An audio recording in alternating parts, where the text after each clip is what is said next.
दोस्तों ये एक वन शॉट वीडियो है जिसमें हम सीयूईटी पीजी पॉलिटिकल साइंस के लिए प्लेटो के टॉपिक के अंदर आपको क्या क्या चीजें क्या क्या थियरीज पढ़नी है वो सब कुछ इस एक ही वीडियो में पढ़ेंगे। मतलब आज की इस एक वीडियो को देखने के बाद आप सीयूईटी पीजी पॉलिटिकल साइंस के लिए प्लेटो के लिए जितने भी इंपॉर्टेंट कंसेप्ट्स है सबको आप बिल्कुल बेसिक से लेकर एडवांस लेवल तक समझ जाएंगे। इतना ही नहीं, इसी वीडियो में हम सीयूईटी पीजी पॉलिटिकल साइंस के इस टॉपिक से रिलेटेड जो भी प्रीवियस ईयर क्वेश्चंस पूछे गए हैं उसको भी लगाएंगे। मतलब पढ़ने के साथ साथ हम एग्जीक्यूट भी करेंगे। सारी थियरीज पढ़ने के बाद हम क्वेश्चंस को जो एग्जाम में पूछे हुए हैं, जिस एग्जाम की आप तैयारी कर रहे हैं, उस एग्जाम के क्वेश्चंस को सॉल्व करके देखेंगे कि हम उसको टैकल कर पा रहे हैं कि नहीं। तो ये एक वन शॉट वीडियो होने वाली है। सबसे पहले डिस्कस कर लेते हैं कि इस वीडियो में आप क्या क्या चीजें सीखेंगे। तो देखो, जो मैंने एनालिसिस किया प्रीवियस ईयर पेपर्स का, तो जो मैंने देखा कि भाई प्लेटो से क्या क्या टॉपिक किस दायरे तक पूछ रहे हैं, उसके अकॉर्डिंग प्लान किया कि भाई आपको क्या क्या चीजें पढ़ाई जानी चाहिए। तो ये जो एक वन शॉट वीडियो है, ये एक उसका एक सार है जिसमें आप सब कुछ सीखेंगे और उसको एग्जीक्यूट करके भी देखेंगे कि आप क्वेश्चन सॉल्व कर पा रहे हैं कि नहीं। सबसे पहले इंट्रोडक्शन देखेंगे हम प्लेटो का, जिसमें हम बैकग्राउंड को समझने की कोशिश करेंगे। उसके बाद उनकी जो सबसे इंपॉर्टेंट थियोरी है, उनकी थियोरी ऑफ आइडियाज, जिसको हम थियोरी ऑफ फॉर्म्स भी कहते हैं, उसको समझने की कोशिश करेंगे। उसके बाद हम प्लेटो की जस्टिस की थियोरी को समझने की कोशिश करेंगे। ये भी बहुत इंपॉर्टेंट है, इससे भी एग्जाम में सवाल पूछे जाते हैं। उसके बाद हम उनके एजुकेशन की थियोरी को समझने की कोशिश करेंगे। फिर हम उनके कम्युनिज्म की जो थियोरी है, कम्युनिज्म का जो सिद्धांत है प्लेटो का, उसको समझने की कोशिश करेंगे।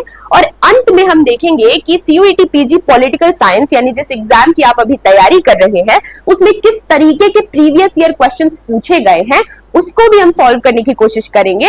जब हम ये सारी जो थियरीज है उसको पढ़ करके समझ लेंगे।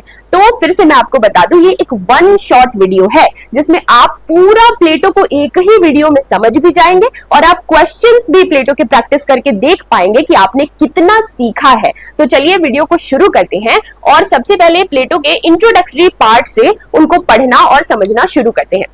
देखिए, प्लेटो जो है, सबसे पहले थोड़ा सा समझ लो कि हम किन की बात कर रहे हैं, वो किस एरा किस दौर से आ रहे हैं, उस वक्त क्या चीजें चल रही हैं। तो जैसा कि आपको पता है प्लेटो कहां से बिलोंग करते हैं। जो आज जैसे भारत एक देश है, ये बार बार मैं इसलिए बताती हूँ ताकि आपको क्रिस्टल क्लियर हो जाए दिमाग में। भारत, पाकिस्तान, बांग्लादेश, भूटान, ये सारे कंट्रीज हैं, देश है। उसी तरीके से ग्रीस भी एक देश है। लेकिन जिस वक्त की हम बात कर रहे हैं उस वक्त जो ग्रीस था वो छोटे छोटे सिटी स्टेट्स यानी नगर राज्यों में बटा हुआ था। और उसी में से एक सिटी स्टेट यानी नगर राज्य था एथेंस, जहां पे जन्म होता है हमारे प्लेटो का। अब देखो, प्लेटो जिस वक्त पैदा होते हैं उस वक्त जो जैसा कि मैंने कहा कि ग्रीस उस वक्त छोटे छोटे सिटी स्टेट्स यानी नगर राज्यों में बटा हुआ था। तो जहां प्लेटो का जन्म हुआ उस सिटी स्टेट का नाम था एथेंस। उसी के पास एक और सिटी स्टेट था जिसका नाम था स्पार्टा। तो प्लेटो ने वो दौर देखा जब एथेंस और स्पार्टा के बीच में घमासान युद्ध चल रहा था, जिसको हम पेलोपोनेशियन वॉर के नाम से जानते हैं। जो भी चीजें मैं यहाँ पे बता रही हूँ, परेशान होने की जरूरत नहीं है, बस आप वीडियो में बने रहिए। एंड तक सारी चीजें जो है आपके दिमाग में क्रिस्टल क्लियर होने लग जाएंगी और आप जो है डॉट्स को कनेक्ट करके देख पाएंगे कि भाई कैसे ये चीजें सामने आ रही हैं, किस तरीके से सारी बातें एक दूसरे से जुड़ी हुई हैं और आप बिल्कुल एक कहानी की तरह सारी चीजें समझ जाएंगे। तो एक स्टोरी मैं आपको सुना रही हूँ, कुछ एक आध घंटे का लेक्चर होगा। एक इस कहानी को मेरे साथ एंजॉय करिए और आप सब कुछ जिसको आप क्लिष्ट समझते हैं उसको बहुत आसानी से समझ जाएंगे। तो जैसा मैंने बताया कि जैसे हमारा देश है भारत, वैसे ही एक और देश है जिसको हम क्या कहते हैं, ग्रीस। भारत की तरह एक और देश है ग्रीस। लेकिन जिस वक्त की हम बात कर रहे हैं उस वक्त ग्रीस कोई यूनाइटेड कंट्री नहीं था, एक जो है यूनाइटेड देश नहीं था। वो छोटे छोटे सिटी स्टेट्स यानी कि नगर राज्यों में बटा हुआ था। मतलब ये एक इंटैक्ट स्टेट नहीं था, इसमें छोटे छोटे इंडिपेंडेंट सिटी स्टेट्स थे जो अपने आप को बिल्कुल इंडिपेंडेंट समझते थे। अब देखिए, इसी में से एक सिटी स्टेट था एथेंस, जहां पैदा होते हैं हमारे प्लेटो, और एक सिटी स्टेट था स्पार्टा, जिससे लड़ाई चलती थी एथेंस की। रुकिए मैं आपको बताती हूँ थोड़ा सा डायग्राम, ताकि आपको समझने में आसानी हो, और कलर चेंज कर लेते हैं ताकि आप जो है डिफरेंशिएट कर पाए। तो देखिए, ये है हमारा एथेंस, ये है हमारा एथेंस, और ये हो गया हमारा स्पार्टा। ठीक है, ये पूरा जो सर्कल दिख रहा है ये ग्रीस है। ग्रीस छोटे छोटे सिटी स्टेट्स यानी नगर राज्यों में बटा हुआ है। ये रहा हमारा एथेंस और ये रहा हमारा स्पार्टा। एथेंस में ही जन्म होता है हमारे प्लेटो का और उनका पूरा जीवन एथेंस में ही बीतता है। लेकिन जो है एथेंस की, और पहले तो ये एथेंस और स्पार्टा आपस में मिलजुल कर दुश्मनों से लड़ते थे। ये दोनों बहुत स्ट्रॉन्ग सिटी स्टेट्स थे पूरे ग्रीस एम्पायर के। लेकिन क्या होता है कि एक दौर ऐसा आता है, कुछ ऐसे दशक आते हैं जहां एथेंस और स्पार्टा के बीच में बहुत भीषण लड़ाई होने लगती है। थोड़ा सा इसके बारे में मैं आपको बता देती हूँ ताकि और मजेदार हो जाए कहानी। देखिए एथेंस में ना नेवी जो है वो बहुत स्ट्रांग थी, उनकी नेवी बहुत स्ट्रांग थी, और स्पार्टा की मिलिट्री बहुत स्ट्रांग थी। एथेंस में जो है एजुकेशन कौन देता था? सोफिस्ट देते थे, मतलब कि जो पैसे लेकर के ज्ञान देते थे, चीजें सिखाते थे। लेकिन स्पार्टा में एजुकेशन सबके लिए कंपलसरी था। इस तरीके के कुछ डिफरेंसेस थे एथेंस और स्पार्टा में। यहाँ पे मिलिट्री में औरतें भी स्पार्टा में पार्टिसिपेट करती थी, एथेंस में ऐसा नहीं था। तो इस तरीके की कुछ चीजें हमें देखने को मिलती हैं। यहाँ पे एथेंस में उस वक्त भी डायरेक्ट डेमोक्रेसी थी, मतलब लोग जो है खुद जो है अपने रिप्रेजेंटेटिव, अपने जो प्रतिनिधि हैं उनको चुनते थे। तो उस जमाने में, जिस वक्त की हम बात कर रहे हैं, उस वक्त मतलब 400 बीसी के आसपास की हम बात कर रहे हैं, उस वक्त जो है हमारे एथेंस में डायरेक्ट डेमोक्रेसी थी। और स्पार्टा जो है वहां की मिलिट्री स्ट्रांग थी, एथेंस की जो है नेवी स्ट्रांग थी। एथेंस ने अपना एक डेलियन लीग करके एक एसोसिएशन बनाया था। जैसे वर्ल्ड वॉर के समय में क्या होता था कि भाई जो लोग यूएसएसआर को सपोर्ट करते थे, जो कंट्रीज, वो मिलकर के अपना एक अलायंस बना रहे थे, और जो लोग जो है यूएसए को सपोर्ट कर रहे थे वो लोग अपना अलायंस बना रहे थे। तो वॉर्सा पैक्ट जिसको हम कहते हैं, तो इस तरीके से यहाँ पे भी अलायंस सिस्टम चल रहा था। एथेंस जो है अपने साथ लोगों, देश को, जो कुछ सिटी स्टेट्स को जोड़ता है और अपना एक अलायंस बनाता है, और स्पार्टा भी अपना एक अलायंस बनाता है जिसको हम पेलोपोनेशियन अलायंस के नाम से वो फेमस होता है, और एथेंस वाला डेलियन के नाम से फेमस होता है। दोनों के बीच में लड़ाई होती है और अंत में जो है पेलोपोनेशियन लीग जो है वो जीत जाती है, और यानी कि स्पार्टा जो है उसकी जीत होती है। स्पार्टा इस लड़ाई में जीत जाती है, एथेंस हार जाता है, और जो बहुत ही समृद्ध ये एम्पायर था, ग्रीक एम्पायर, उसका पतन तभी से शुरू हो जाता है। मतलब ग्रीस जो कि छोटे छोटे सिटी स्टेट्स में बटा हुआ था, जिसमें एथेंस और स्पार्टा सबसे समृद्ध थे। एथेंस में उस वक्त डायरेक्ट डेमोक्रेसी थी, वहां की नेवी स्ट्रांग थी, स्पार्टा की जो है आर्मी बहुत ज्यादा मिलिट्री स्ट्रांग थी। ये दोनों आपस में मिल करके ही दुश्मनों से लड़ते थे। लेकिन एक दौर आया जिसको हम पेलोपोनेशियन वॉर का दौर कहते हैं, जिस वक्त इन दोनों के बीच में घमासान युद्ध हुआ, और जो है एथेंस और स्पार्टा दोनों के बीच में लड़ाई हुई। स्पार्टा की जीत हुई, लेकिन आपको पता है कि युद्ध में कोई भी हारे कोई भी जीते, लेकिन पूरा जो है सिस्टम का जो है कोलैप्स, पूरा सिस्टम कोलैप्स हो जाता है। तो इस वजह से इस घमासान युद्ध के कारण जो कई सालों तक चलता रहा, जो ये ग्रीस एम्पायर है उसका पतन शुरू हो गया। ठीक है, अब देखिए मैं आपको एक चीज बताती हूँ, ये कहानी हम क्यों सुना रहे हैं, क्योंकि एंड में आपको पता चलेगा, जब इससे रिलेटेड सवाल आपके एग्जाम में आते हुए आप देखेंगे, जिसको हम लास्ट में वीडियो के प्रैक्टिस करेंगे, तब आपको समझ में आएगा कि ये कहानी कितनी जरूरी थी, इसको समझना कितना जरूरी था। अब इसी वॉर के दौरान, इसी पेलोपोनेशियन वॉर के दौरान जन्म होता है, मतलब इस दौर को देखते हैं हमारे प्लेटो, इसके बारे में, इसको बड़े करीब से देखते हैं हमारे प्लेटो, क्योंकि जब वो पैदा होते हैं, वो जो दौर देखते हैं, उसी वक्त ये युद्ध चल रहा होता है। उसी वक्त एथेंस और स्पार्टा के बीच में पेलोपोनेशियन वॉर चल रहा होता है। याद रखिए, एथेंस में डायरेक्ट डेमोक्रेसी है, वहां की नेवी स्ट्रांग है, स्पार्टा की मिलिट्री स्ट्रांग है, और दोनों के बीच में युद्ध हो रहा है। विजय स्पार्टा की होती है, अंत में स्पार्टा जीतता है, लेकिन पूरा ग्रीस एम्पायर जो है उसका जो है पतन हो जाता है। अब देखिए, ये आपने समझ लिया। अब जो एथेंस है वहां बड़ा करप्शन है। जैसे हमने कहा कि एथेंस में डायरेक्ट डेमोक्रेसी थी, लेकिन डायरेक्ट डेमोक्रेसी का मतलब क्या है? जो जनता है वो अपने प्रतिनिधि को चुन रही थी उस जमाने में। लेकिन क्या हो अगर जनता ही करप्ट हो, अगर लोग ही बहुत ज्यादा करप्ट हो, उनके पास ही विवेक ना हो, विजडम ना हो, बुद्धि ना हो, करप्शन कूट कूट के भरा हुआ हो, तब वो किस तरीके के प्रतिनिधि को चुनेगी, और हर लेवल पे किस तरीके से करप्शन होगा? यही हो रहा था उस वक्त एथेंस में, जहां के रहने वाले थे हमारे प्लेटो। तो थोड़ा सा मैं आपको बैकग्राउंड भी बताऊंगी। देखो, Plato lived in a time when Athens was in decline. Plato ने वो दौर, वो जमाना देखा जब एथेंस का पतन हो रहा था। एथेंस में Athens was defeated by Sparta suffering from internal chaos. Athens जो है स्पार्टा से युद्ध में हार गया था, जो कि वंस अ ग्रेट सिटी, एक समय एथेंस बहुत ही समृद्ध जो है सिटी स्टेट हुआ करता था, अब वो बहुत ही वीक हो चुका था, डिवाइडेड हो चुका था, लोग करप्ट हो चुके थे। देखिए, the ruling class was corrupt, जो रूलर, जो सत्ता जिनके हाथ में पावर था, वो करप्ट हो चुके थे बहुत ज्यादा, और मनी यानी पैसे और मटेरियलिस्टिक चीजों के लिए बहुत ज्यादा ऑब्सेस्ड हो चुके थे।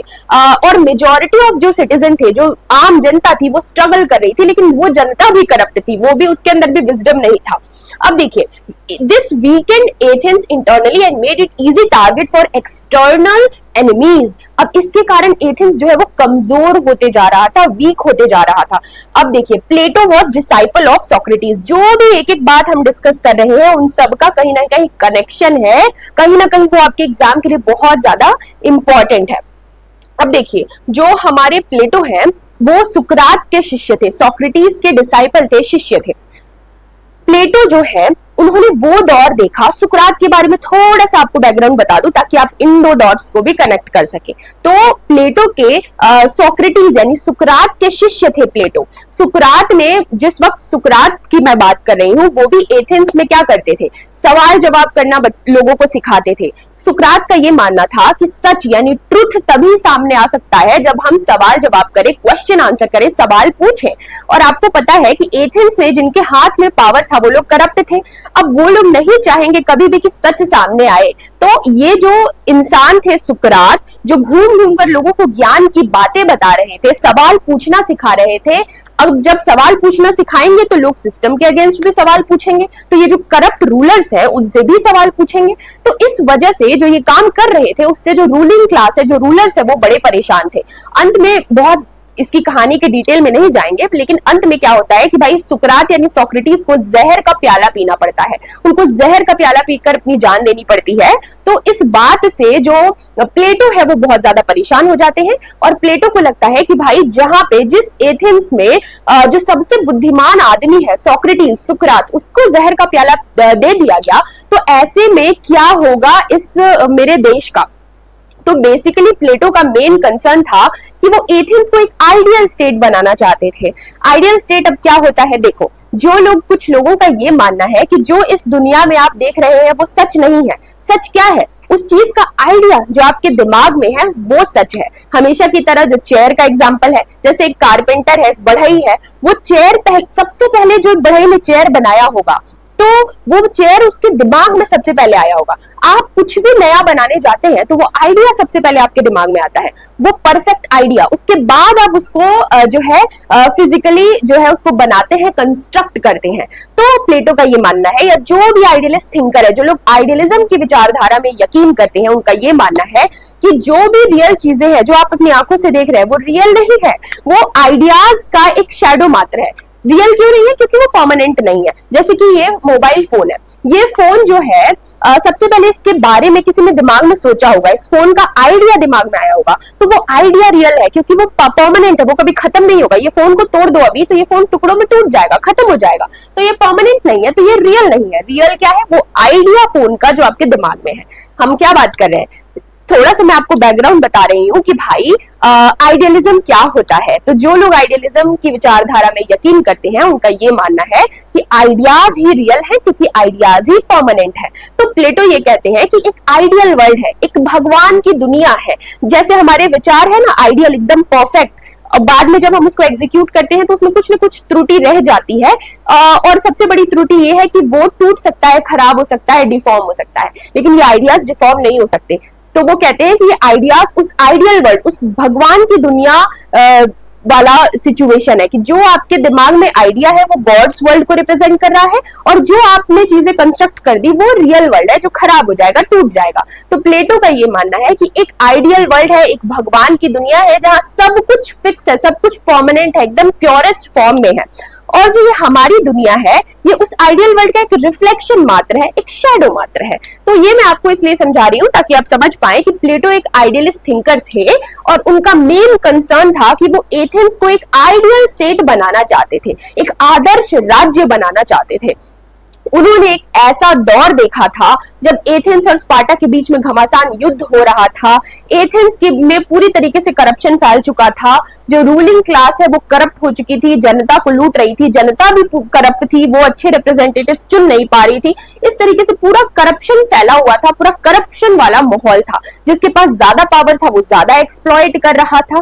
तो वो कहते हैं कि ये तभी ठीक हो सकता है जब जो रूलर है वो ठीक इंसान हो, और जब एथेंस में वो एक आइडियल स्टेट, एक आदर्श राज्य स्टैब्लिश कर सके। तो एक बात आपको हमेशा याद रखनी है पूरे वीडियो के दौरान कि प्लेटो का कंसर्न क्या है, चिंता का विषय क्या है।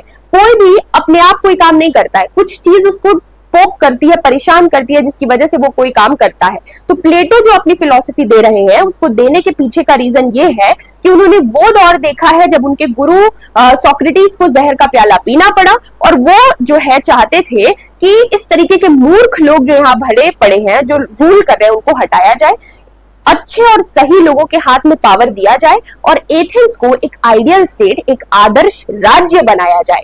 यही सपना था प्लेटो का। अब जब आप ये पूरा बैकग्राउंड समझ गए हैं, तो अब आप धीरे धीरे उनकी सारी थियरीज को समझ पाएंगे। और हम ये सारी थियरीज क्यों पढ़ रहे हैं? क्योंकि हम जो है जो सीयूईटी पीजी पॉलिटिकल साइंस में जो सवाल आते हैं उसको समझने के लिए केपेबल हो जाएं। ये एक वन शॉट वीडियो है जिसमें हम पूरा प्लेटो के सभी इंपॉर्टेंट कंसेप्ट जो आपके एग्जाम के लिए जरूरी है उसको समझने की पूरी कोशिश करेंगे, और एंड में क्वेश्चंस भी सॉल्व करेंगे। एक और बात मैं आपको बता दूं कि अगर आप सीयूईटी पीजी पॉलिटिकल साइंस 2026 की तैयारी कर रहे हैं, तो आप द हिस्टोरिका के इस प्लेटफॉर्म के थ्रू जुड़कर हमारे पेड कोर्सेज में जुड़कर अपनी तैयारी को मेरे साथ अपनी इस तैयारी को दिशा दे सकते हैं। और यहाँ पे मैं आपको हर एक टॉपिक को डिटेल में पढ़ा भी रही हूँ। कोर्स ऑलरेडी स्टार्ट हो चुका है। बाद में जो भी बच्चे ज्वाइन करेंगे वो सभी जितना भी पढ़ाया गया है सबका रिकॉर्डेड लेक्चर आपको अपलोडेड मिलेगा ऐप पे, और आपको पीडीएफ नोट्स भी वहां पे मिल जाएंगे जो भी पढ़ाया गया है। टेलीग्राम पे हम जो है क्विज सेशंस भी लेकर आ रहे हैं। जो भी बच्चे पेड ग्रुप में इनरोल होंगे उनको जो है क्वेश्चन जो है प्रैक्टिस कराया जाएगा। वीकली सेशंस रखे जाएंगे जहां पे आपको सवाल प्रैक्टिस कराए जाएंगे, जिससे कि आपकी तैयारी एक होलिस्टिक लेवल पे भी आपकी तैयारी चलती रहे। तो इस तरीके से अगर आप चाहें तो हमारे पेड कोर्सेज का हिस्सा बनकर के भी सीयूईटी पीजी पॉलिटिकल साइंस 2026 की अपनी इस तैयारी को मेरे साथ एक सही दिशा दे सकते हैं। हम क्या देख रहे हैं? पूरे प्लेटो को एक ही वीडियो में समझने की कोशिश कर रहे हैं। सबसे पहले हमने उनका इंट्रोडक्शन देखा, बैकग्राउंड समझने की कोशिश की, एथेंस और स्पार्टा की कहानी, पेलोपोनेशियन वॉर जिस दौर में प्लेटो पैदा हुए, कैसे उनके गुरु सुकरात को जहर का प्याला पिला दिया गया, और कैसे उनकी चिंता का विषय बन गया कि भाई मुझे एथेंस को एक आइडियल स्टेट, एक आदर्श राज्य बनाना है। अब देखो, अब यही करने के लिए वो अपनी थियरी देते हैं, अलग अलग थियरीज लोगों तक पहुंचाने की कोशिश करते हैं।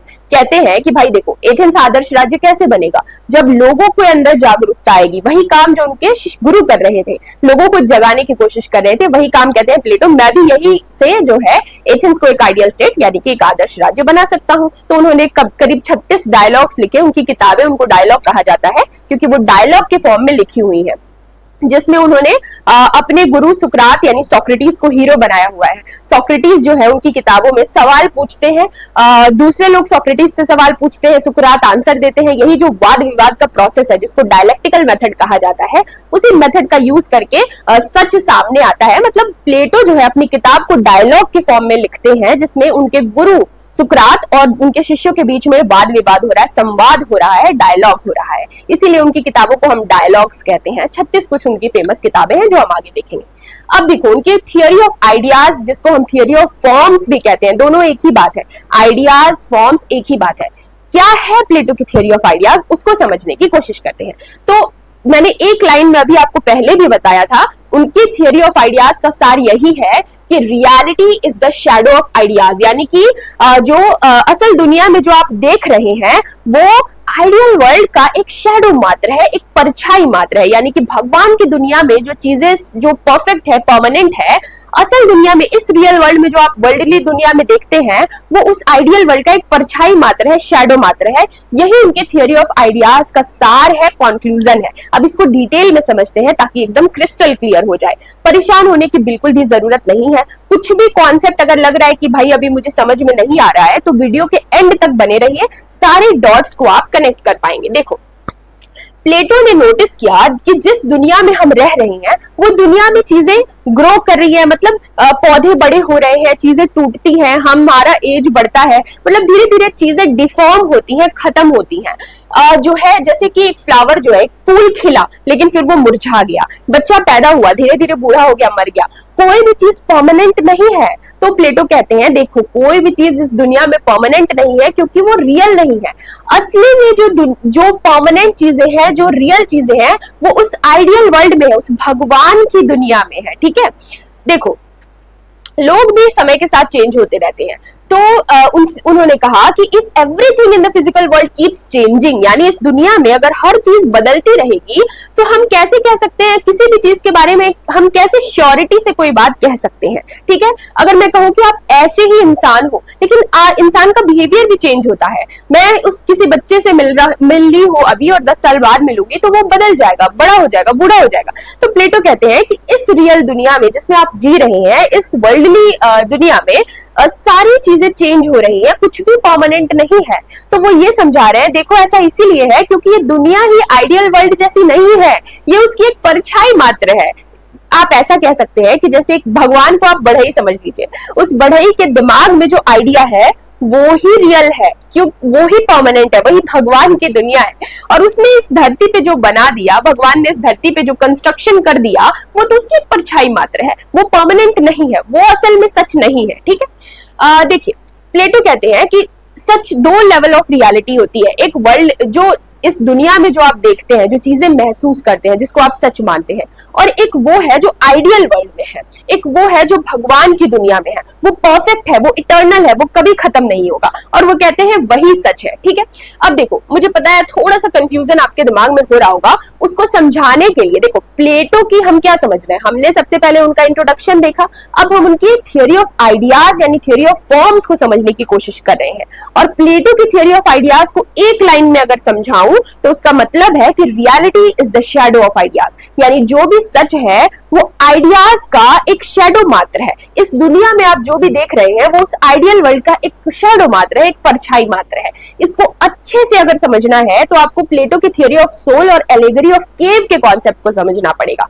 वो भी मैं आपको फटाफट समझा देती हूँ। देखो थोड़ा सा पेशेंस रखो, अभी थोड़ी ही देर में आप खुद ही समझ जाएंगे कि प्लेटो की थियोरी ऑफ आइडियाज का कंसेप्ट क्या है। प्लेटो कहते हैं कि हर इंसान की सोल में, हर इंसान की आत्मा में 3 एलिमेंट्स यानी कि तत्व होते हैं। रीजन यानी कि तर्क शक्ति, करेज यानी कि हिम्मत, और एपेटाइट यानी कि भूख। अब वो कहते हैं इन्हीं 3 तत्वों से हर इंसान की आत्मा बनी हुई है, हर इंसान का जो सोल है वो इन्हीं तीनों एलिमेंट से बना हुआ है। लेकिन प्लेटो कहते हैं कि ये तीनों एलिमेंट्स हर इंसान में बराबर नहीं होते हैं। किसी के अंदर रीजन ज्यादा है, किसी के अंदर करेज ज्यादा है, किसी के अंदर एपेटाइट ज्यादा है। तो वो कहते हैं कि जिसके अंदर रीजन यानी कि तर्क शक्ति ज्यादा है, ज्यादा विवेक की बातें करता है, तर्क वितर्क करता है, क्वेश्चन आंसर करता है, रीजनिंग करता है, वो कहते हैं कि ये इंसान जो है मैन ऑफ गोल्ड है, उसको वो कहते हैं ये मैन ऑफ गोल्ड है। और जो है उसको वो कहते हैं कि भाई अब ये फिलोसोफर क्लास का हिस्सा है, ये रूलर क्लास का हिस्सा है। ये थोड़ा डिटेल ज्यादा हो गया, लेकिन बेसिक आप समझ लो कि किसी के अंदर रीजन डोमिनेट कर रहा है, जिसके अंदर रीजन डोमिनेट कर रहा है वो मैन ऑफ गोल्ड है। जिसके अंदर करेज यानी हिम्मत का एलिमेंट ज्यादा डोमिनेट कर रहा है वो मैन ऑफ जो है सिल्वर है। और जिसके अंदर एपेटाइट यानी भूख का एलिमेंट ज्यादा डोमिनेट कर रहा है, यानी उसको ट्रेडर्स वगैरह जो लोग हो गए कहते हैं ये मैन ऑफ कॉपर है। इस तरीके से वो इंसान की सोल को डिवाइड करते हैं कि भाई हर इंसान के अंदर 3 एलिमेंट है, लेकिन ये इक्वल प्रोपोर्शन में नहीं है। किसी के अंदर रीजन डोमिनेट करता है वो मैन ऑफ गोल्ड है, कोई इंसान है जिसके अंदर करेज डोमिनेट करता है वो मैन ऑफ जो है सिल्वर है, और जिसके अंदर एपेटाइट डोमिनेट करता है भाई वो मैन ऑफ कॉपर है। अब प्लेटो कहते हैं कि only those who have reason can establish kingdom of God on earth, यानी कि वही इंसान जिसके अंदर रीजन डोमिनेट करता है, तर्क शक्ति ज्यादा है, वही इंसान इस धरती पर आइडियल वर्ल्ड जैसी सिचुएशन यानी भगवान की दुनिया जैसे बना सकता है इस धरती को। समझने की कोशिश करो, प्लेटो जो है वो परेशान थे कि एथेंस में लोग करप्ट हैं। अब वो एथेंस को एक आइडियल स्टेट, एक आदर्श राज्य बनाना चाहते हैं जहां सभी लोग अच्छे हो। तो वो बताते हैं कि सभी के आत्मा में 3 एलिमेंट्स है।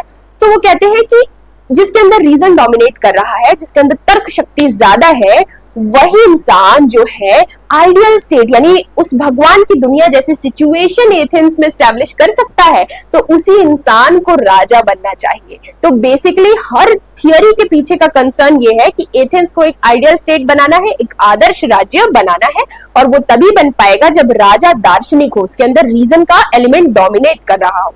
ठीक है, अब देखिए हम जो है प्लेटो की थियोरी ऑफ आइडियाज यानी उनके थियोरी ऑफ फॉर्म्स को समझने की कोशिश कर रहे हैं। उसको समझने के लिए ये जो सोल के एलिमेंट्स वाली चीजें हैं और जो एलेगरी ऑफ केव है, ये समझना बहुत ज्यादा जरूरी है।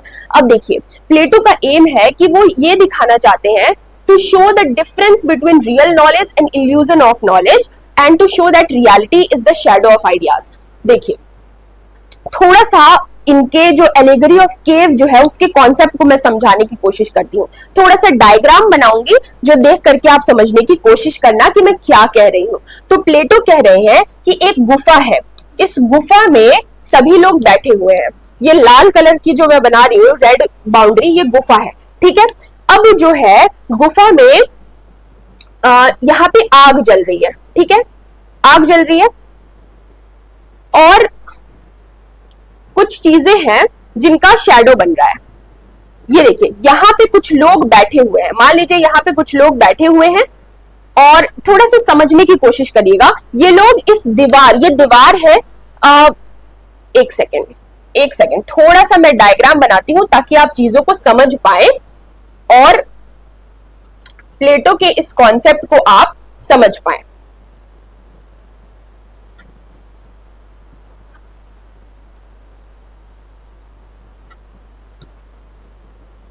देखो मान लो थोड़ा सा बस समझने की कोशिश करिएगा, ज्यादा परेशान नहीं होना है, फटाफट आप समझ जाएंगे कि भाई मैं क्या कहने की कोशिश कर रही हूँ। मान लो यहाँ पे आग जल रही है और यहाँ पे कुछ ऑब्जेक्ट्स हैं, इन ऑब्जेक्ट्स का यहाँ पे शैडो बन रहा है। ठीक है, इन ऑब्जेक्ट्स का यहाँ पे शैडो बन रहा है और यहाँ कुछ लोग बैठे हुए हैं दीवार की तरफ पीठ करके कुछ लोग बैठे हुए हैं, जंजीर से उनके हाथ बंधे हुए हैं, वो पीछे भी नहीं देख रहे हैं। उनके पीछे जो आग जल रही है उस आग के कारण आगे गुफा की दीवार पे परछाई बन रही है और उसी परछाई को वो सच मान के बैठे हुए हैं। पूरी जिंदगी उन्होंने वही शैडो, वही परछाई देखी है और उसी को वो सच मानते हैं। अब प्लेटो ये कहना चाह रहे हैं कि भाई देखो, जिसको तुम सच मान रहे हो, जिसको तुम रियल मान रहे हो, ये गुफा का दरवाजा है, यहाँ से ये आदमी बाहर निकल सकता है जहां पे वो एक्चुअल सनलाइट देख सकता है, एक्चुअल सच में जो पेड़ पौधे हैं उनको देख सकता है, लेकिन वो कभी निकलने की कोशिश नहीं करता है। सभी लोग लाइन से बैठे हुए हैं, जंजीर से हाथ बंधे हुए हैं, दीवार की तरफ पीठ करके बैठे हुए हैं, यहाँ इनकी आंखें हैं, यहाँ से वो देख रहे हैं और वो सिर्फ वही देख पा रहे हैं। ये आग की वजह से इन चीजों की जो परछाई बन रही है वही वो देख पा रहे हैं और उसी को वो सच मान लेते हैं। फिर प्लेटो कहते हैं इसी में से वो इंसान जिसके अंदर रीजन डोमिनेट कर रहा है वो चुपचाप नहीं बैठेगा, कुछ देर चुपचाप बैठने के बाद वो क्वेश्चन करेगा, रीजनिंग करेगा, बाद जो है तर्क वितर्क करेगा, क्योंकि उसके अंदर रीजन का एलिमेंट डोमिनेट कर रहा है। और फिर क्या होगा, वो कहेगा कि मैं ऐसे क्यों बैठूं, क्या मैं जो देख रहा हूं वही सच है। वो इन चीजों से परेशान होकर अपनी जंजीर को तोड़ने की कोशिश करेगा। उसके अगल बगल जो लोग सालों से बैठे हुए हैं वो उसका मजाक उड़ाएंगे और कहेंगे कि भाई तू पागल हो गया, ऐसा मत कर, ऐसे ही बैठा रहे, ऐसी ही जिंदगी होती है, यही सच है। लेकिन वो किसी की बात नहीं सुनेगा। जैसे जो महान लोग हमारे बीच होते हैं जो ऐसा करते हैं, वैसे ही वो लोग भी होते थे, जिसको वो समझाने की हमारी प्लेटो कोशिश कर रहे हैं। तो वो हाथ से अपनी जंजीर तोड़ेगा और ये इंसान बाहर निकलने की कोशिश करेगा। बाहर निकलकर जब वो पहली बार बाहर निकलेगा उसकी आंख में बहुत दर्द होगा, क्योंकि पहली बार वो असली सनलाइट देखेगा, पहली बार वो असली पेड़ पौधे देखेगा, मतलब एकदम लश ग्रीन पौधे, बिल्कुल हरे भरे और एकदम वो चमकदार सूरज पहली बार वो देखेगा। तो उसको ज्ञान की प्राप्ति हो जाएगी। जैसे अभी हम लोग, हमारे बीच कुछ लोग होते हैं जो एनलाइटेंड हो जाते हैं, जैसे गौतम बुद्धा हो गए थे, तो वो उसको ज्ञान की प्राप्ति हो जाएगी। क्यों हुई ज्ञान की प्राप्ति? क्योंकि उसके अंदर रीजन यानी तर्क शक्ति डोमिनेट कर रही थी। उसने अपनी जंजीर तोड़ी और बाहर निकला। अब देखो, अब जो ये दार्शनिक इंसान है जो बाहर निकला, जिसने अब सब कुछ जो भगवान की दुनिया है उसको देख चुका है, वो इस आइडियल वर्ल्ड को वो देख चुका है। और ये जो हमारी दुनिया जैसी दुनिया है जहां पे हम जो इस आग की वजह से जो चीजों का जो है परछाई बन रहा है उसी को हम सच मान रहे थे, उसी को हम सही मान रहे थे। जैसे हम अभी एथेंस वासियों को समझा रहे हैं कि तुम एथेंस में जो देख रहे हो वो इसी शैडो की तरह है, असलियत तुम देख नहीं पा रहे हो। असलियत वही देख पाएगा जिसके अंदर रीजन का तर्क शक्ति डोमिनेट करेगी। वो इंसान बाहर निकलेगा, सच देखेगा।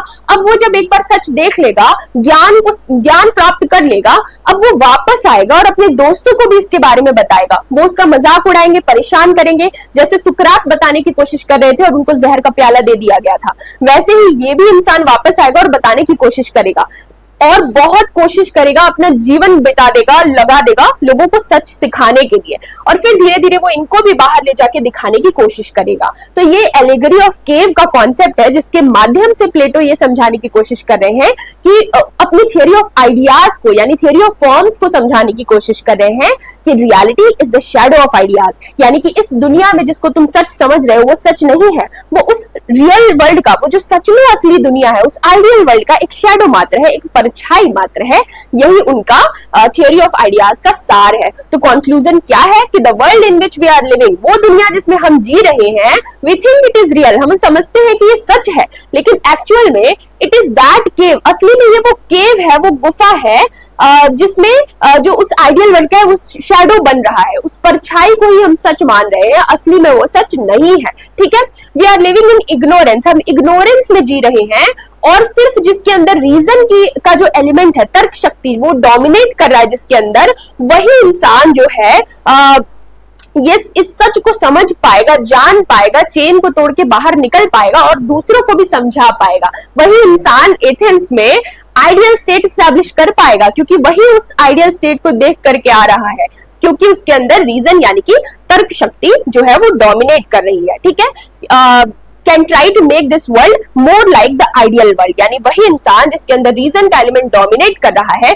वही इंसान इस दुनिया को, इस एथेंस को उस आइडियल स्टेट यानी उस आदर्श राज्य जैसा बना सकता है। तो हम क्या देख रहे हैं, हम प्लेटो को इस वन शॉट में समझने की कोशिश कर रहे हैं, एंड में क्वेश्चन भी लगाएंगे। सबसे पहले हमने उनका इंट्रोडक्शन देखा, जहां पे हमने पूरा बैकग्राउंड समझने की कोशिश की। उसके बाद हमने उनके थियोरी ऑफ आइडियाज यानी थियोरी ऑफ फॉर्म्स को समझना शुरू किया, जहां पे हमने उनके जो है सोल की थियोरी और एलिगरी ऑफ केव के कॉन्सेप्ट के माध्यम से समझा कि उनके पूरे थियोरी ऑफ आइडियाज का सार क्या है। तो क्या है सार? तो सार ये है कि reality is the shadow of ideas, यानी कि आप जिसको सच मान रहे हैं वो सच नहीं है, वो उस आइडियल वर्ल्ड का, उस भगवान की दुनिया का एक शैडो मात्र है, एक परछाई मात्र है। ठीक है, और जिसके अंदर रीजन का एलिमेंट डोमिनेट कर रहा है, वही इस बात को समझ पाएगा, क्योंकि वही अपनी चेन तोड़ के बाहर निकल पाएगा और उस आइडियल वर्ल्ड को, उस भगवान की दुनिया को एक्सपीरियंस कर पाएगा। ठीक है, तो ये उनका पूरा थियोरी ऑफ आइडियाज यानी थियोरी ऑफ फॉर्म्स का सार है।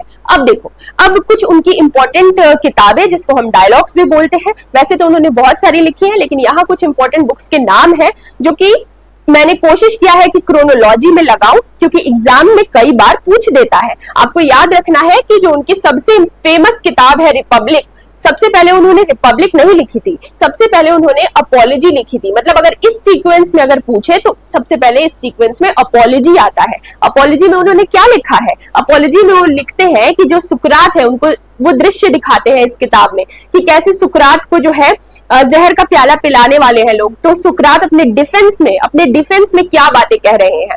तो ये अपॉलॉजी का मतलब कि वो माफी नहीं मांग रहे, अपने डिफेंस में बताते हैं, खुद को एक्सप्लेन करते हैं कि भाई मैंने क्या किया है, मैं लोगों को जगाने की कोशिश कर रहा था, मैंने कोई पाप नहीं किया है। और वो बिल्कुल बात नहीं मानते हैं और जो है खुद ही जहर का प्याला पी लेते हैं ताकि वो चिंगारी फूंक सके लोगों के अंदर, ताकि वो आग जल सके। और वो आग जली भी उनके शिष्य प्लेटो के अंदर, और बाद में उन्होंने अपने गुरु सुकरात की बातों को किताबों के माध्यम से लोगों तक पहुंचाने की कोशिश की। एक और इंपॉर्टेंट बात मैं आपको बता दूं कि सोक्रेटिस यानी सुकरात ने खुद कोई किताब नहीं लिखी है। प्लेटो मतलब सोक्रेटिस के शिष्य जो है प्लेटो, उन्होंने ही अपने डिफरेंट बुक्स यानी डायलॉग्स के माध्यम से सुकरात की बातें लोगों तक पहुंचाने की कोशिश की है। तो सबसे पहले आप लगाएंगे इसमें अपॉलॉजी, और सबसे फेमस किताब है रिपब्लिक। और जो ये किताब है ना स्टेट्समैन नाम की किताब भी प्लेटो ने लिखी है, जिसमें वो बताते हैं कि एक स्टेट्समैन यानी कि एक स्टेट यानी देश के राजा को कैसा होना चाहिए, उसके बारे में इस किताब में प्लेटो बताते हैं। तो नाम आपको याद रखना है, अपॉलॉजी, क्रीटो, मीनो, जो है सिंपोजियम भी उनकी एक किताब है, हाँ सिंपोजियम, टाइमियस लॉज, फिलिबस लॉज भी उनकी एक किताब है, जिसके बारे में हम डिटेल में किसी और वीडियो में डिस्कस करेंगे, क्योंकि एक वन शॉट वीडियो है जहां पे हमको लगातार बैक टू बैक उनकी इंपॉर्टेंट थियरीज को पढ़ना है और उसके बाद उससे रिलेटेड इंपॉर्टेंट क्वेश्चंस को भी डिस्कस करना है। अब उनकी जो नेक्स्ट थियरी है, सबसे महत्वपूर्ण थियरी, थियरी ऑफ जस्टिस को हम समझने की कोशिश करेंगे कि प्लेटो के न्याय का क्या सिद्धांत है। अब देखो, प्लेटो कहते हैं कि सबसे पहले इस थियरी में हम क्या देखने वाले हैं। सबसे पहले इस थियरी को हम किस सीक्वेंस में कवर करेंगे, हम देखेंगे कि भाई सबसे पहले इंट्रोड्यूस करेंगे कि भाई उनकी जस्टिस की थियरी क्या है, उसका बैकग्राउंड क्या है, जस्टिस को दो लेवल पे स्टैब्लिश करने की वो बात करते हैं, इंडिविजुअल लेवल और सोशल लेवल पे। और जो एक सबसे बहुत इंपॉर्टेंट स्टेटमेंट है कि state is individual writ large, exam में भी पूछ सकता है ये किसने बोला है, प्लेटो ने बोला है, तो इसका क्या मतलब है ये भी समझने की कोशिश करेंगे। तो यहां से अभी हम शुरू कर रहे हैं प्लेटो की थियरी ऑफ जस्टिस के कॉन्सेप्ट को समझना। तो देखो, सबसे पहले अपनी जस्टिस यानी न्याय के सिद्धांत को देने से पहले जो एग्जिस्टिंग थियरीज थी वो उसके ऊपर बात करते हैं। मतलब अगर आप मुझसे पूछो सच क्या है, तो मैं पहले बोलूंगी आपको क्या लगता है सच क्या है, उसके बाद जो है मैं अपनी सच की थियरी आपको बताऊंगी। तो प्लेटो भी ऐसा ही करते हैं। तो सबसे पहले जो है एक सेकेंड, अपनी थियरी देने से पहले प्लेटो सबसे पहले रिजेक्ट करते हैं उस समय की जो एग्जिस्टिंग थियरीज थी। तो सबसे पहले जो है लोगों से पूछते हैं कि आप बताइए कि न्याय क्या है, आप बताइए। तो बेसिकली प्लेटो अपनी किताब में सुकरात को एक हीरो की तरह प्लेस करते हैं और सुकरात से लोग पूछ रहे हैं, सिफेलस से सुकरात पूछ रहे हैं कि बताओ जस्टिस क्या है, बताओ न्याय क्या है। सिफेलस अपना डेफिनेशन देते हैं, उसके बाद उसको रिजेक्ट करते हैं सुकरात। ये सब प्लेटो लिख रहे हैं अपनी किताब में। उसके बाद वो दूसरे शिष्य से पूछते हैं, तीसरे शिष्य से पूछते हैं, सबकी थियरी को रिजेक्ट करते हुए अंत में अपनी थियरी देते हैं कि देखो न्याय ये है, जस्टिस ये है। तो सबसे पहले सिफेलस से पूछा, ये ना एज इट इज एग्जाम में भी पूछ देता है कि किसने कहा था कि justice is to speak truth and pay one's debt, यानी न्याय का मतलब है कि सच बोलो और अपना ऋण चुकता कर दो। ये सिफेलस ने बोला था। ये भी एग्जाम में, ये सब बातें भी एग्जाम में पूछी जाती हैं, ठीक है। तो अपना प्लेटो क्या कर रहे हैं अपनी किताब में, प्लेटो की किताब में सुकरात हीरो है, सुकरात से पूछते हैं सिफेलस से कि बताओ सिफेलस जस्टिस क्या है, न्याय क्या है। तो सिफेलस कहता है कि गुरुजी न्याय का मतलब है कि सच बोलो और अपना ऋण चुकता कर दो, ठीक है। तो प्लेटो इस बात का क्रिटिसिज्म करते हैं, प्लेटो करते हैं मतलब सुकरात करते हैं, और कहते हैं कि इफ समवन अगर मान लो सच बोलने के चक्कर में किसी ने अपने देश का सीक्रेट रिवील कर दिया तो सच न्याय जो है सच बोलना तो न्याय कभी नहीं हो सकता है, कई बार आपको झूठ भी बोलना पड़ता है। इस तरीके से वो उनकी बात को रिजेक्ट कर देते हैं। उसके बाद वो दूसरे शिष्य की तरफ बढ़ते हैं और पूछते हैं पॉलीमार्कस से, बताओ पॉलीमार्कस न्याय क्या है।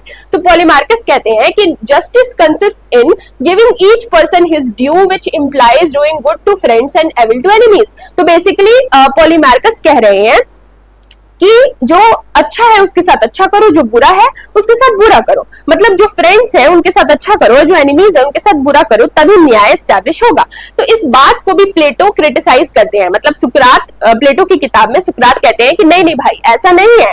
मान लो डूइंग इनजस्टिस टू एनीवन, किसी के साथ भी अन्याय करना कभी भी न्याय का हिस्सा नहीं हो सकता है। तो वो पॉलीमार्कस के जस्टिस के डेफिनेशन को भी रिजेक्ट कर देते हैं, खारिज कर देते हैं। फिर पूछते हैं थ्रेसिमैकस से कि बताओ थ्रेसिमैकस तुम बताओ कि न्याय क्या है। तो थ्रेसिमैकस कहते हैं might is right and justice is interest of the stronger. मतलब जो मजबूत, जो पावरफुल पोजीशन में है वो जो कहेगा उसके हित में जो है वही न्याय है। Government make laws to serve their own interest and whatever serves their interest is justice. मतलब जो गवर्नमेंट है यानी जो पावरफुल पोजीशन में है, रूलिंग पोजीशन में है, वो कानून बनाती है अपने फायदे के लिए, और जो गवर्नमेंट के फायदे में है वही न्याय है।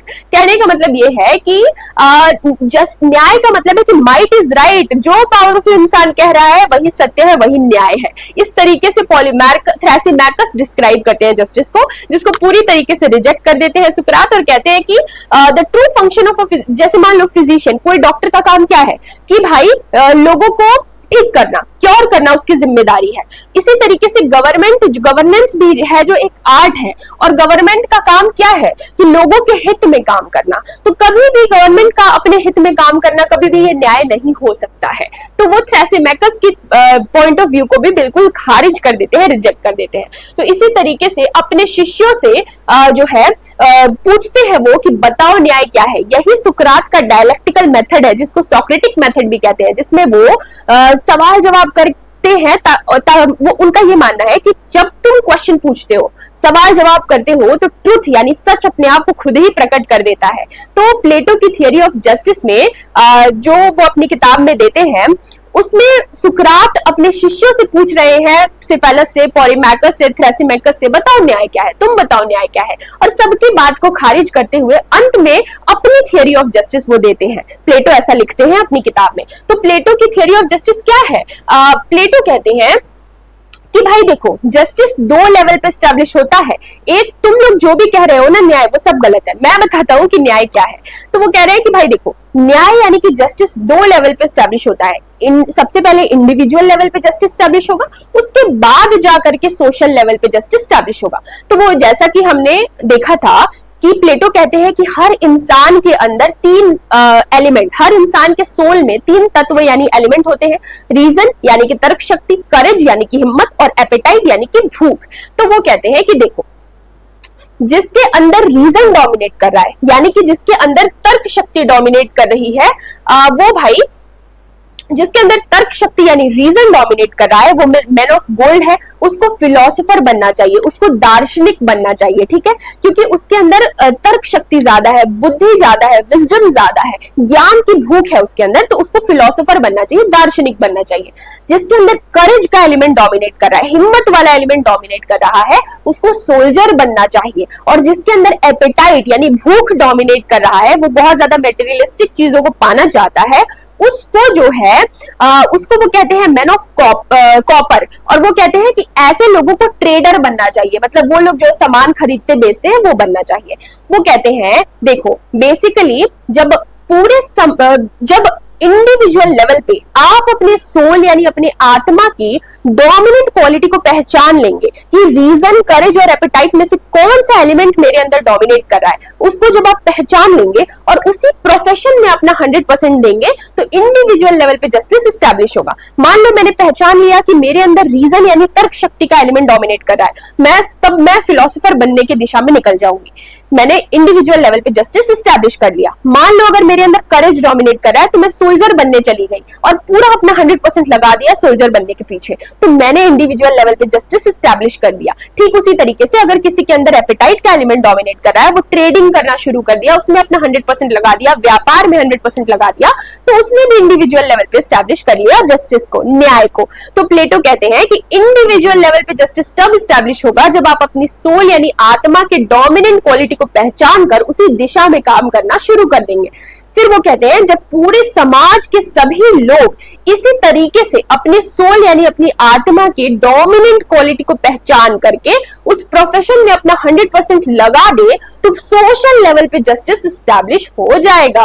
तो बेसिकली मैंने जैसा कि शुरू में कहा था कि आपको याद रखना है प्लेटो का कंसर्न क्या है, चिंता का विषय क्या है। वो एथेंस को एक आइडियल स्टेट, एक आदर्श राज्य बनाना चाहते हैं जहां पे लोग करप्ट ना हो, एक दूसरे से लड़े भिड़े नहीं। तो जब हर कोई अपने सोल की डोमिनेंट क्वालिटी को पहचान कर उस दिशा में काम करेगा, तो अपने आप जो है वो उसके अंदर वो करप्शन वाला एलिमेंट कम होगा, क्योंकि वो वही काम कर रहा है जो उसकी सोल में डोमिनेट कर रहा है। तो आपको कंसर्न याद रखना है कि वो जो भी थियरी दे रहे हैं उसके पीछे उनका मेन कंसर्न है कि वो एथेंस को एक आइडियल स्टेट, एक आदर्श राज्य बनाना चाहते थे, क्योंकि उन्होंने वो दौर देखा था जब एथेंस में लड़ाई हो रही थी, करप्ट हो चुके थे सभी लोग, जो लोग पावरफुल पोजीशन में थे वो पूरी तरीके से करप्ट हो चुके थे और लोगों को, जनता को लूट रहे थे, और जनता में भी जो पावरफुल थे वो भी गलत डिसीजंस ले रहे थे। तो इस तरीके से वो परेशान थे और एथेंस को एक आइडियल स्टेट यानी आदर्श राज्य बनाना चाहते थे। तो प्लेटो की थियरी ऑफ जस्टिस यानी कि न्याय का सिद्धांत क्या है? प्लेटो कहते हैं कि आप अपने सोल की डोमिनेंट क्वालिटी को पहचानिए और जब आप उसको पहचान के उस प्रोफेशन में चले जाएंगे तो इंडिविजुअल लेवल पे जस्टिस स्टैब्लिश हो जाएगा, और समाज का हर इंसान जब ये काम कर लेगा तो सोशल लेवल पे जस्टिस स्टैब्लिश हो जाएगा। अब यहीं से उनका स्टेटमेंट आता है, state is individual writ large, यानी कि जो राज्य है, राज्य यानी स्टेट, वो इंडिविजुअल का ही बृहद रूप है। ये भी एग्जाम में पूछता है, ये भी इंपॉर्टेंट है। अब ये आप समझ चुके होंगे थियरी ऑफ जस्टिस को, जो हमने एक्सप्लेन किया इंडिविजुअल और सोशल लेवल से, इसी से आप समझ चुके होंगे इस लाइन का मतलब, जो प्लेटो कहते हैं कि राज्य जो है इंसान का ही बृहद रूप है। जैसे इंसान में 3 एलिमेंट होते हैं, रीजन, करेज, एपेटाइट, वैसे ही राज्य में भी 3 एलिमेंट्स होते हैं, रीजन, करेज और एपेटाइट। ठीक है, तो अगर हर कोई अपने डोमिनेंट क्वालिटी को पहचान कर उस दिशा में काम करेगा तो सोशल लेवल पे भी स्टेबिलिटी आएगी, स्टेट के लेवल पे भी स्टेबिलिटी आएगी। देखो, प्लेटो कहते हैं state does not come out of oak or rock, it inherits in the mind of people living in the state. ये भी इंपॉर्टेंट स्टेटमेंट है कि स्टेट कहीं से ऐसा नहीं है कि आसमान से टपक गया है, वो लोगों से ही मिलकर बना है ना, लोगों का ही बृहद रूप है। तो इसी वजह से वो कहते हैं कि जब इंडिविजुअल लेवल पे जस्टिस स्टैब्लिश हो जाएगा, सभी लोग जब कर लेंगे तो सोशल लेवल पे भी जस्टिस स्टैब्लिश हो जाएगा, क्योंकि जो स्टेट है यानी कि जो राज्य है वो इंडिविजुअल का ही बृहद रूप है, इंडिविजुअल का ही जो है लार्जर फॉर्म है। State is individual writ large. The nature of the state will depend on the character of the individuals living in the state. मतलब स्टेट यानी राज्य का स्वभाव कैसा होगा वो डिपेंड करेगा कि उसमें रहने वाले लोगों का स्वभाव कैसा है। If every individual is just then the state will just automatically. अगर हर इंसान जस्ट है, हर इंसान जो है वो न्याय स्टैब्लिश कर रहा है, तो सोशल लेवल पे अपने आप ही जो न्याय है वो स्टैब्लिश हो जाएगा। तो हमने प्लेटो की थ्योरी ऑफ जस्टिस का सार क्या समझा? प्लेटो ये कह रहे हैं कि भाई अपने सोल की डोमिनेंट क्वालिटी को पहचान कर अगर आपने प्रोफेशन चुन लिया तो इंडिविजुअल लेवल पे जस्टिस स्टैब्लिश होगा, और जब समाज का हर एक इंसान ये काम कर लेगा तो सोशल लेवल पे जस्टिस स्टैब्लिश हो जाएगा, न्याय स्टैब्लिश हो जाएगा, क्योंकि state is individual writ large, यानी कि राज्य जो है इंसान का ही बृहद रूप है। तो ये हो गया स्टेट की प्लेटो की थ्योरी ऑफ जस्टिस को भी हमने यहाँ पे खत्म कर लिया। तो हम क्या कर रहे हैं, हम वन शॉट वीडियो कवर कर रहे हैं जिसमें हम फटाफट सीयूईटी पीजी पॉलिटिकल साइंस के एग्जाम के लिए क्या क्या इंपॉर्टेंट कंसेप्ट्स है प्लेटो के उसको समझने की कोशिश कर रहे हैं, और एंड में हम उससे रिलेटेड जो एग्जाम में क्वेश्चन आए हैं उसको भी प्रैक्टिस करेंगे।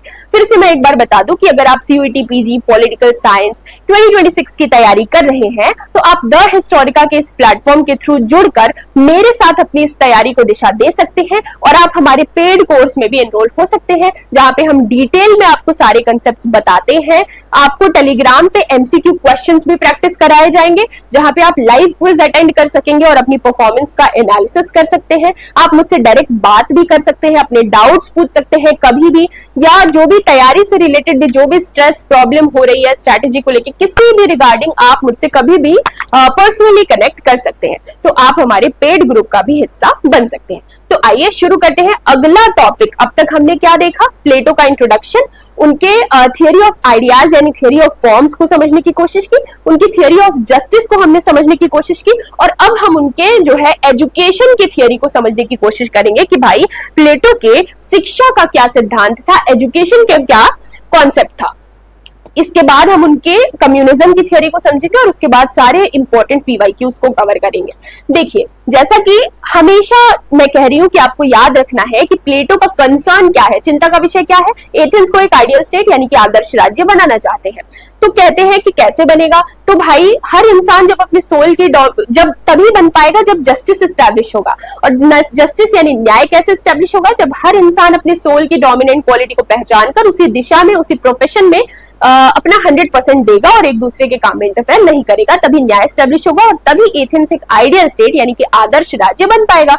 तो प्लेटो कहते हैं कि भाई थियोरेटिकल बातें तो हो गई, लेकिन प्रैक्टिकल लेवल पे ये कैसे हो पाएगा, तो वो एक एजुकेशन का पूरा सिस्टम डिजाइन करते हैं, एक ऐसी शिक्षा व्यवस्था जिससे होते हुए बच्चा जब बाहर निकलेगा तो अपने आप पूरा समाज 3 वर्ग में डिवाइड हो जाएगा और अपने आप जस्टिस स्टैब्लिश हो जाएगा। तो आइए कि एजुकेशन की थियोरी को समझने की कोशिश करते हैं, मतलब अपने जस्टिस की थियोरी को इंप्लीमेंट करने के लिए वो पूरा एक एजुकेशन सिस्टम डिजाइन करते हैं और बताते हैं कि कैसे शिक्षा व्यवस्था रहेगी ताकि एक आदर्श राज्य बनाया जा सके। तो कहते हैं कि देखो, सबसे पहले वो कहते हैं, वो कई लेवल पे इसको डिफाइन करते हैं। सबसे पहले कहते हैं कि जितने भी न्यूली बॉर्न चिल्ड्रन होंगे, मतलब जो बच्चे जो पैदा हुए हैं अभी अभी देश में या सिटी स्टेट में, उनको अपने पेरेंट्स से सेपरेट कर दिया जाएगा और उनको स्टेट यानी राज्य की कस्टडी में दे दिया जाएगा। अब उनकी शिक्षा यहीं से शुरू होगी। सबसे पहले वो बात करते हैं प्राइमरी एजुकेशन की। तो वो कहते हैं कि 0 से लेकर 10 साल की उम्र तक के जो बच्चे होंगे, मतलब प्राइमरी एजुकेशन में 3 स्टेजेस है। सबसे पहले 0 से लेकर 10 साल के बच्चे कैसे होंगे, क्या शिक्षा दी जाएगी, फिर 10 से 15 साल के बीच में उनको क्या शिक्षा दी जाएगी, 15 से 20 साल तक में क्या शिक्षा दी जाएगी। मतलब पैदा होने से लेकर के 20 साल तक प्राइमरी एजुकेशन चलेगा और उसके बाद हायर एजुकेशन शुरू होगा। तो सबसे पहले बच्चा पैदा होने से लेकर 10 साल तक फिजिकल एजुकेशन दी जाएगी। Physical education, each school will have a gymnasium. मतलब सबसे पहले तो वो चाहते हैं कि बच्चा फिजिकली स्ट्रांग हो जाए ताकि बाद में उसको फिजिकल लेवल पे कोई भी प्रॉब्लम ना आए। तो सबसे पहले 10 साल तक की उम्र तक बच्चों को फिजिकल एजुकेशन दिया जाएगा। हर स्कूल में जिम्नाजियम होगा, प्लेग्राउंड होगा। मेन सब्जेक्ट जो है वो करिकुलम का क्या होगा, स्पोर्ट्स। बच्चों को स्पोर्ट्स बहुत ज्यादा में इन्वॉल्व किया जाएगा। अब इससे क्या होगा कि उनका जो हेल्थ का फाउंडेशन है वो इतना ज्यादा स्ट्रांग हो जाएगा कि मेडिसिन की फ्यूचर में दवाइयों की जरूरत नहीं पड़ेगी। तो ये चल रहा है प्राइमरी एजुकेशन, जहां पे 0 से 10 साल तक बच्चों को फिजिकल एजुकेशन दिया जाएगा, स्पोर्ट्स वगैरह में बहुत ज्यादा इन्वॉल्व कराया जाएगा। उसके बाद 10 से 15 साल तक music and basic maths, history and science. अब यहाँ पे बच्चों को थोड़ा थोड़ा म्यूजिक सिखाया जाएगा ताकि जो भी वो थोड़ा मैथ्स और बेसिक साइंस सीख रहे हैं उसको गुनगुना करके, गा करके, मजेदार तरीके से पढ़ सके, ताकि वो बिल्कुल भी बोर ना हो और उसको मजा आए पढ़ने में। ठीक है, तो अब क्या होगा कि अब उनको म्यूजिक सिखाया जाएगा। क्यों सिखाया जाएगा, ताकि जो उनकी जो फिजिकल टफनेस अभी तक है उसको थोड़ा सा स्पिरिचुअल सॉफ्टनेस दिया जा सके। अभी तक 10 साल तक उनको फिजिकल एजुकेशन, फिजिकली जो है ट्रेनिंग दी जा रही थी, स्पोर्ट्स में इन्वॉल्व किया जा रहा था। अब थोड़ा थोड़ा म्यूजिक सिखाएंगे ताकि म्यूजिक की हेल्प से वो साइंस सीखे, मैथ सीखे, गुनगुनाए, ताकि जो है उनको फिजिकल टफनेस के साथ साथ थोड़ा सा मेंटल सॉफ्टनेस भी उनके अंदर आए, स्पिरिचुअल सॉफ्टनेस भी उनके अंदर आए। अब देखो 15 से 20 साल की उम्र तक ये अभी प्राइमरी एजुकेशन ही चल रहा है। 0 से 10 साल physical education, physical toughness, sports. 10 से 15 साल थोड़ा सा म्यूजिक, फिजिक्स और मतलब साइंस और मैथ्स को समझाने के लिए। और उसके बाद 15 से 20 साल तक मॉरल एजुकेशन दिया जाएगा। अब देखिए, आपने म्यूजिक भी सीख लिया है, फिजिकली भी आप स्ट्रांग है, अब आप कहीं गलत दिशा में बहक ना जाए, तो ये बिल्कुल सही उम्र है जब आपको मॉरल एजुकेशन दिया जाए, नैतिक ज्ञान दिया जाए, ताकि आपको अपना दायरा पता चल सके। तो 15 से 20 साल तक मॉरल एजुकेशन बच्चे को दिया जाएगा।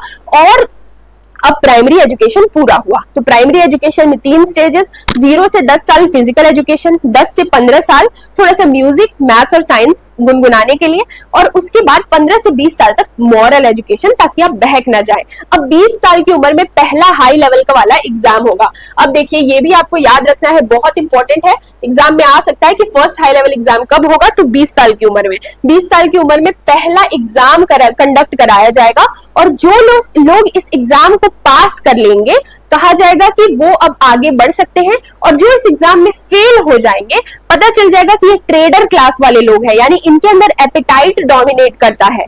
तो बेसिकली वो पूरे सोसाइटी को इस एजुकेशन सिस्टम के थ्रू गुजार कर रूलर क्लास, ट्रेडर क्लास और मतलब जो फिलोसोफर क्लास है और जो सोल्जर क्लास है और जो ट्रेडर क्लास है, इसको सेपरेट करना चाहते हैं, ताकि सबको पता चल सके कि उनके अंदर कौन सी क्वालिटी डोमिनेट कर रही है। तो प्राइमरी एजुकेशन जब खत्म होती है 20 साल की उम्र में, एग्जाम होता है। एग्जाम में जो लोग फेल हो जाते हैं उनको पता चल जाता है कि मेरे अंदर एपेटाइट वाला एलिमेंट डोमिनेट कर रहा है, यानी कि मुझे ट्रेडर बनना है, व्यापारी बनना है।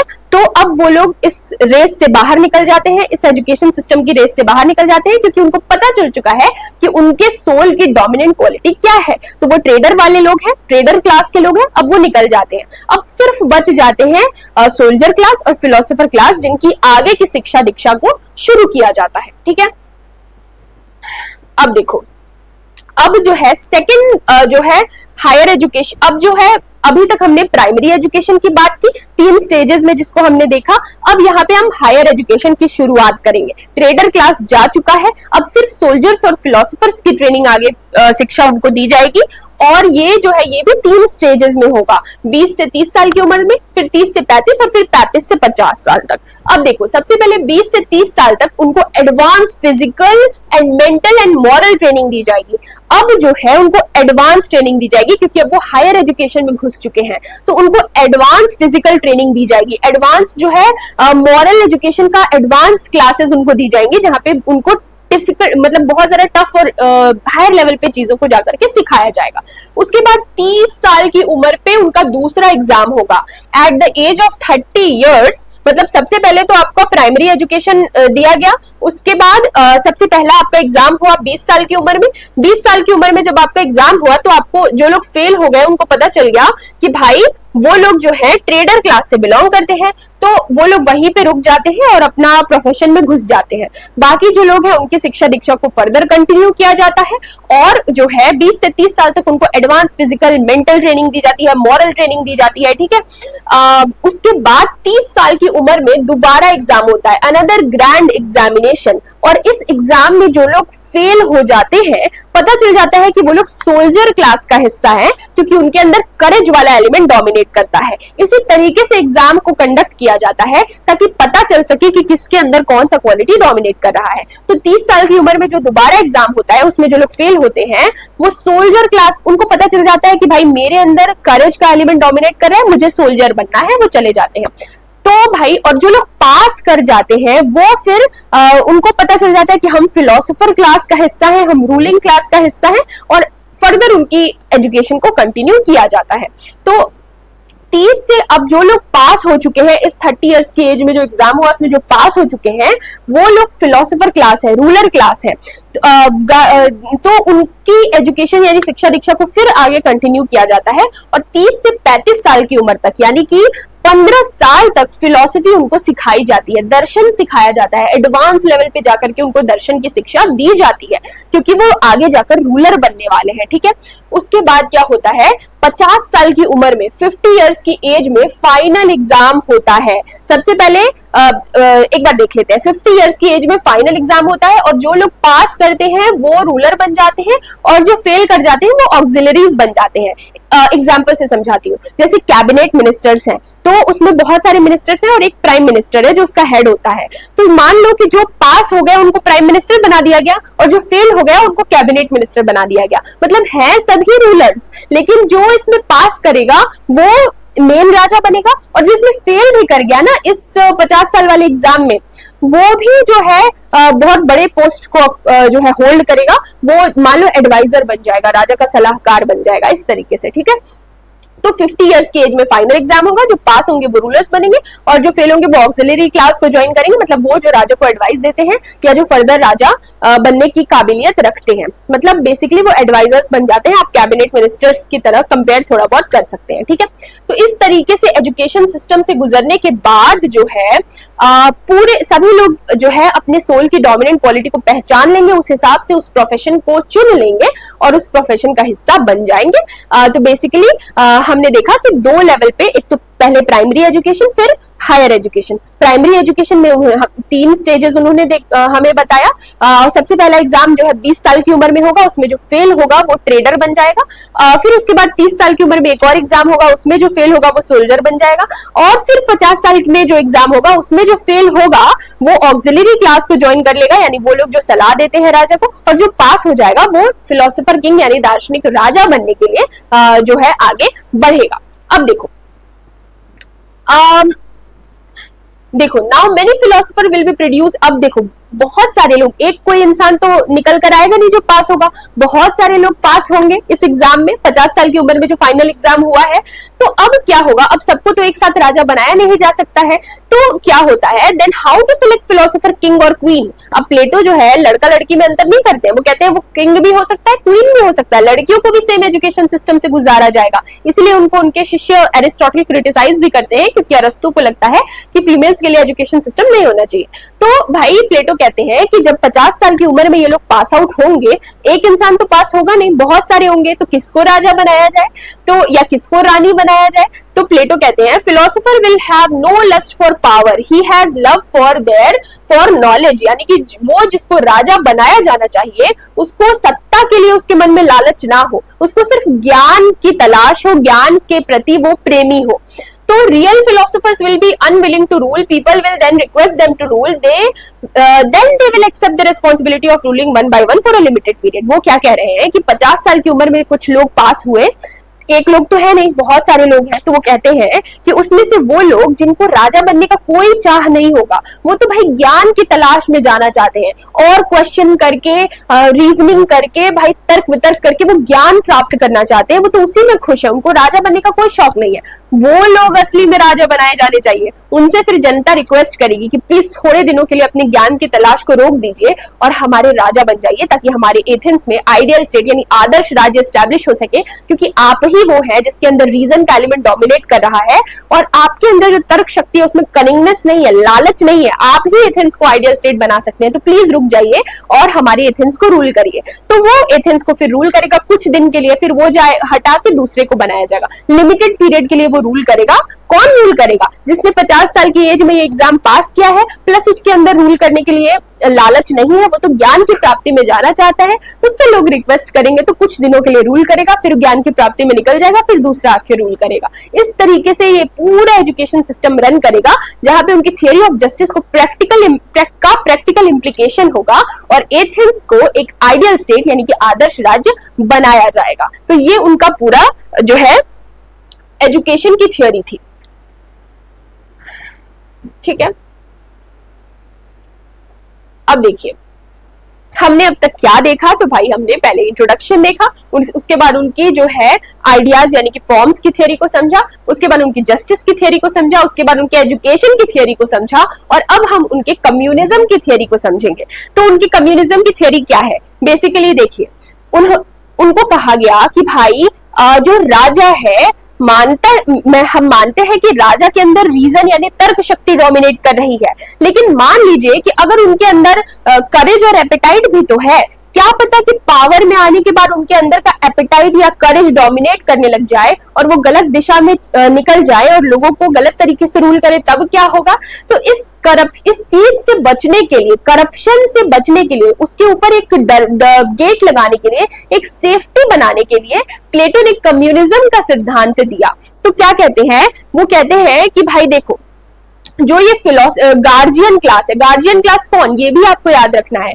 सोल्जर्स और रूलर्स यानी जो फिलोसोफर्स हैं और जो सोल्जर्स हैं उनको वो गार्जियंस कहते हैं, गार्जियन क्लास में रखते हैं, क्योंकि भाई इन्हीं के पास पावर है, यही पावरफुल पोजीशन में है, यही करप्ट हो सकते हैं, इन्हीं के करप्ट होने से ज्यादा नुकसान होगा। तो ट्रेडर क्लास को तो वो बाहर ही कर देते हैं। गार्जियन क्लास में कौन आता है? तो रूलर क्लास यानी फिलोसोफर और सोल्जर। तो वो कहते हैं कि भाई ये लोग सबसे ज्यादा पावरफुल पोजीशन में है, तो अगर ये करप्ट हो गए बाद में जाके तो नुकसान हो जाएगा। तो इससे बचने के लिए वो कम्युनिज्म का सिद्धांत देते हैं, जहां पे वो कहते हैं कि गार्जियन क्लास के पास कुछ भी पर्सनल नहीं होगा, उनका कोई पर्सनल प्रॉपर्टी नहीं होगी, ना ही कोई पर्सनल फैमिली होगी। लोग, इंसान करप्शन किस लिए करता है? अपनी फैमिली के लिए, अपने परिवार के लिए धन अर्जित करता है। तो प्लेटो कहते हैं कि ये जो गार्जियन क्लास है ना, जिसके पास पावर है, जिसके करप्ट होने से सबसे ज्यादा नुकसान होगा राज्य को, उनके पास कोई प्रॉपर्टी ही नहीं रहेगी, ना ही कोई पर्सनल फैमिली रहेगी। ये लोग जो है नॉर्मल लोगों से अलग रहेंगे, इनका अपना एक लिविंग एरिया होगा, जहां पे कोई किसी का पर्सनल पति या पत्नी नहीं होगा, आपस में सभी एक दूसरे के पति और पत्नी होंगे, और जो बच्चे पैदा होंगे वो भी पूरे गार्जियन क्लास के बच्चे होंगे, और बच्चा पैदा होते ही स्टेट यानी राज्य उसको लेकर चला जाएगा एजुकेशन सिस्टम के थ्रू ट्रेन करने के लिए।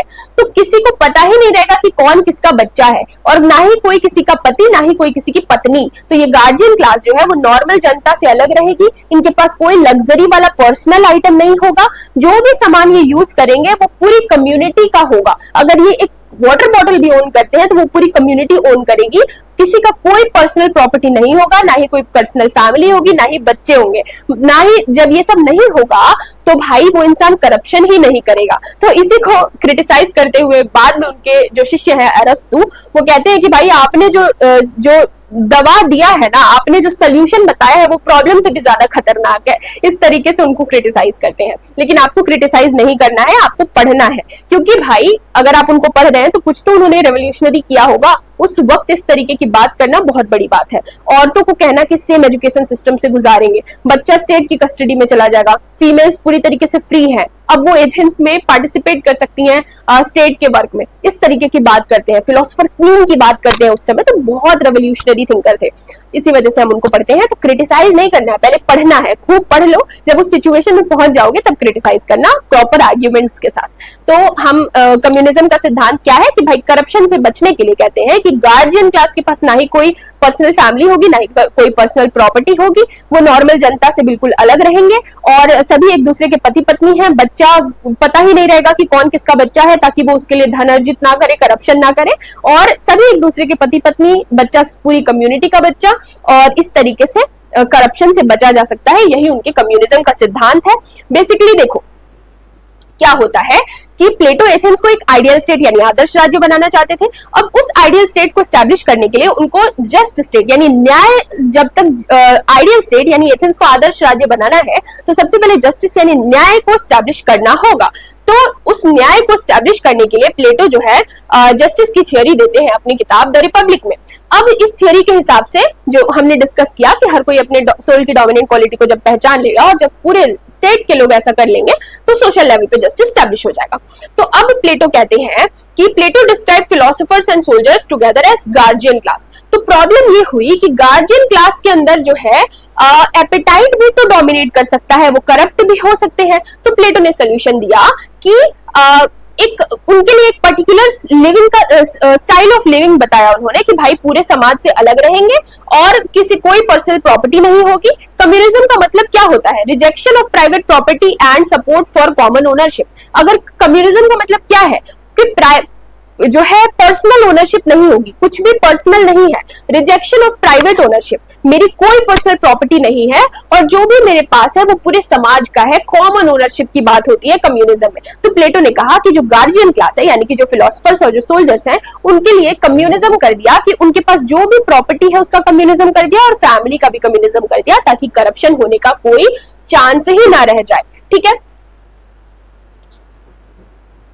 कहते हैं कि प्रॉपर्टी का कम्युनिज्म कर देंगे। प्लेटो कहते हैं कि कोई प्राइवेट प्रॉपर्टी नहीं होनी चाहिए गार्जियन क्लास के पास, उनके पास बहुत मिनिमम सामान होना चाहिए यूज का, कोई लग्जरी आइटम नहीं होना चाहिए, एक साथ रहेंगे, एक ही किचन से खाएंगे, कुछ भी पर्सनल नहीं होगा। फैमिली का भी कम्युनिज्म हो जाएगा, कोई भी प्राइवेट फैमिली नहीं रहेगी, वो नॉर्मल जनता से अलग रहेंगे और ग्रुप मैरिज का हिस्सा बनेंगे, एक दूसरे के कॉमन हस्बैंड्स एंड वाइफ्स होंगे और जो बच्चा होगा वो भी सभी का बच्चा होगा कि और उसको स्टेट की कस्टडी में पैदा होते ही न्यूली बॉर्न चाइल्ड को पेरेंट्स से सेपरेट कर दिया जाएगा ताकि उनको पता ना चल सके और वो करप्शन ना कर सके उस बच्चे के लिए। ठीक है, अब जो है वही बात कि पेरेंट्स और बच्चा एक दूसरे की आइडेंटिटी को नहीं जानेंगे और इस तरीके से प्राइवेट प्रॉपर्टी और फैमिली का पूरी तरीके से जो है कम्युनिज्म कर दिया जाएगा। इससे देखो यहाँ पे जो हमने लिखा है कि इससे विमेन का भी लिबरेशन होगा, उनको भी समय मिलेगा, वो भी स्टेट के एक्टिविटीज में पार्टिसिपेट कर पाएंगी। Why is this theory of communism only for guardian class? ये बहुत इंपॉर्टेंट स्टेटमेंट है कि भाई ये कम्युनिज्म का जो सिद्धांत है वो सिर्फ गार्जियन क्लास के लिए क्यों है? क्योंकि भाई प्लेटो कहते हैं कि जो ट्रेडर क्लास है ना ही उसको इसकी जरूरत है और ना ही वो ये कर पाएंगे, क्योंकि अगर आप ट्रेडर क्लास को इसकी के ऊपर कम्युनिज्म लगाने की जरूरत नहीं है, क्योंकि भाई उनके पास पावर ही नहीं है, वो करप्ट हो भी गए तो उससे देश का कोई नुकसान नहीं होगा। लेकिन जो ये सोल्जर क्लास और फिलोसोफर क्लास यानी जो ये गार्जियन क्लास है, इसके पास पावर है, अगर ये करप्ट हुआ तो देश का नुकसान हो सकता है। इसीलिए इस गार्जियन क्लास के लिए वो जो है कम्युनिज्म का कॉन्सेप्ट लेकर आते हैं। तो इन ट्रेडर क्लास के लिए कोई इसकी जरूरत ही नहीं है, क्योंकि इनके पास पावर ही नहीं है और ये कर भी नहीं पाएंगे, क्योंकि भाई इनके अंदर एपेटाइट यानी भूख का एलिमेंट डोमिनेट कर रहा है। ये प्राइवेट प्रॉपर्टी और फैमिली के बिना नहीं रह पाएंगे, तो इनके ऊपर ये सब थोपने का कोई फायदा नहीं है, ऐसा प्लेटो कहते हैं। इसी वजह से जो ये कम्युनिज्म का सिद्धांत है वो सिर्फ गार्जियन क्लास के लिए है, क्योंकि ट्रेडर क्लास को इसके ऊपर ये लगाने की जरूरत भी नहीं है और ये इसको फॉलो भी नहीं कर पाएंगे।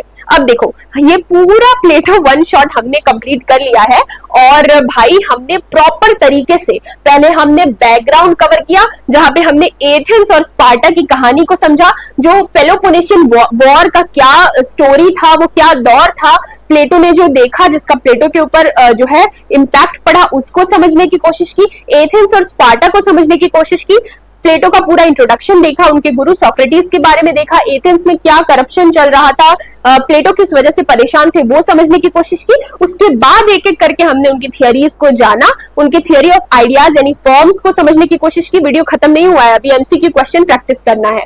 उसके बाद हमने उनकी थियरी ऑफ आइडियाज यानी कि थियरी ऑफ फॉर्म्स को समझने की कोशिश की। उसके बाद हमने उनकी जस्टिस के सिद्धांत को समझा, उसके बाद हमने उनके एजुकेशन की थियरी को समझा, फिर हमने उनकी कम्युनिज्म की थियरी को समझा और कैसे ये एक दूसरे से कनेक्टेड है वो भी देखा कि भाई मेन कंसर्न क्या है कि प्लेटो एथेंस को एक आइडियल स्टेट, एक आदर्श राज्य बनाना चाहते हैं जहां करप्शन ना हो, लोग एक जो है बिल्कुल पीसफुली रहे, बिल्कुल सामंजस्य में स्टेट बना रहे, आइडियल स्टेट हो, आदर्श राज्य हो। वो कब बनेगा? जब एक दार्शनिक आदमी उसको रूल करेगा, क्योंकि वही इंसान आइडियल स्टेट को इस धरती पे एस्टैब्लिश कर सकता है। तो उसके लिए सबसे पहले वो जस्टिस की थ्योरी देते हैं, बताते हैं कि भाई न्याय क्या है, जस्टिस उसके लिए सबसे पहले वो आइडियल स्टेट का सिद्धांत देते हैं, जिसमें बताते हैं कि भाई आदर्श राज्य है क्या, पहले जानो तो कि इसको कौन एस्टैब्लिश कर सकता है। ये सब बताने के लिए वो आइडियल स्टेट की थ्योरी देते हैं, जहां बताते हैं कि reality is the shadow of ideas. उसके बाद वो जस्टिस यानी न्याय का सिद्धांत देते हैं, क्योंकि अगर आदर्श राज्य बनाना है तो सबसे पहले न्याय एस्टैब्लिश करना होगा।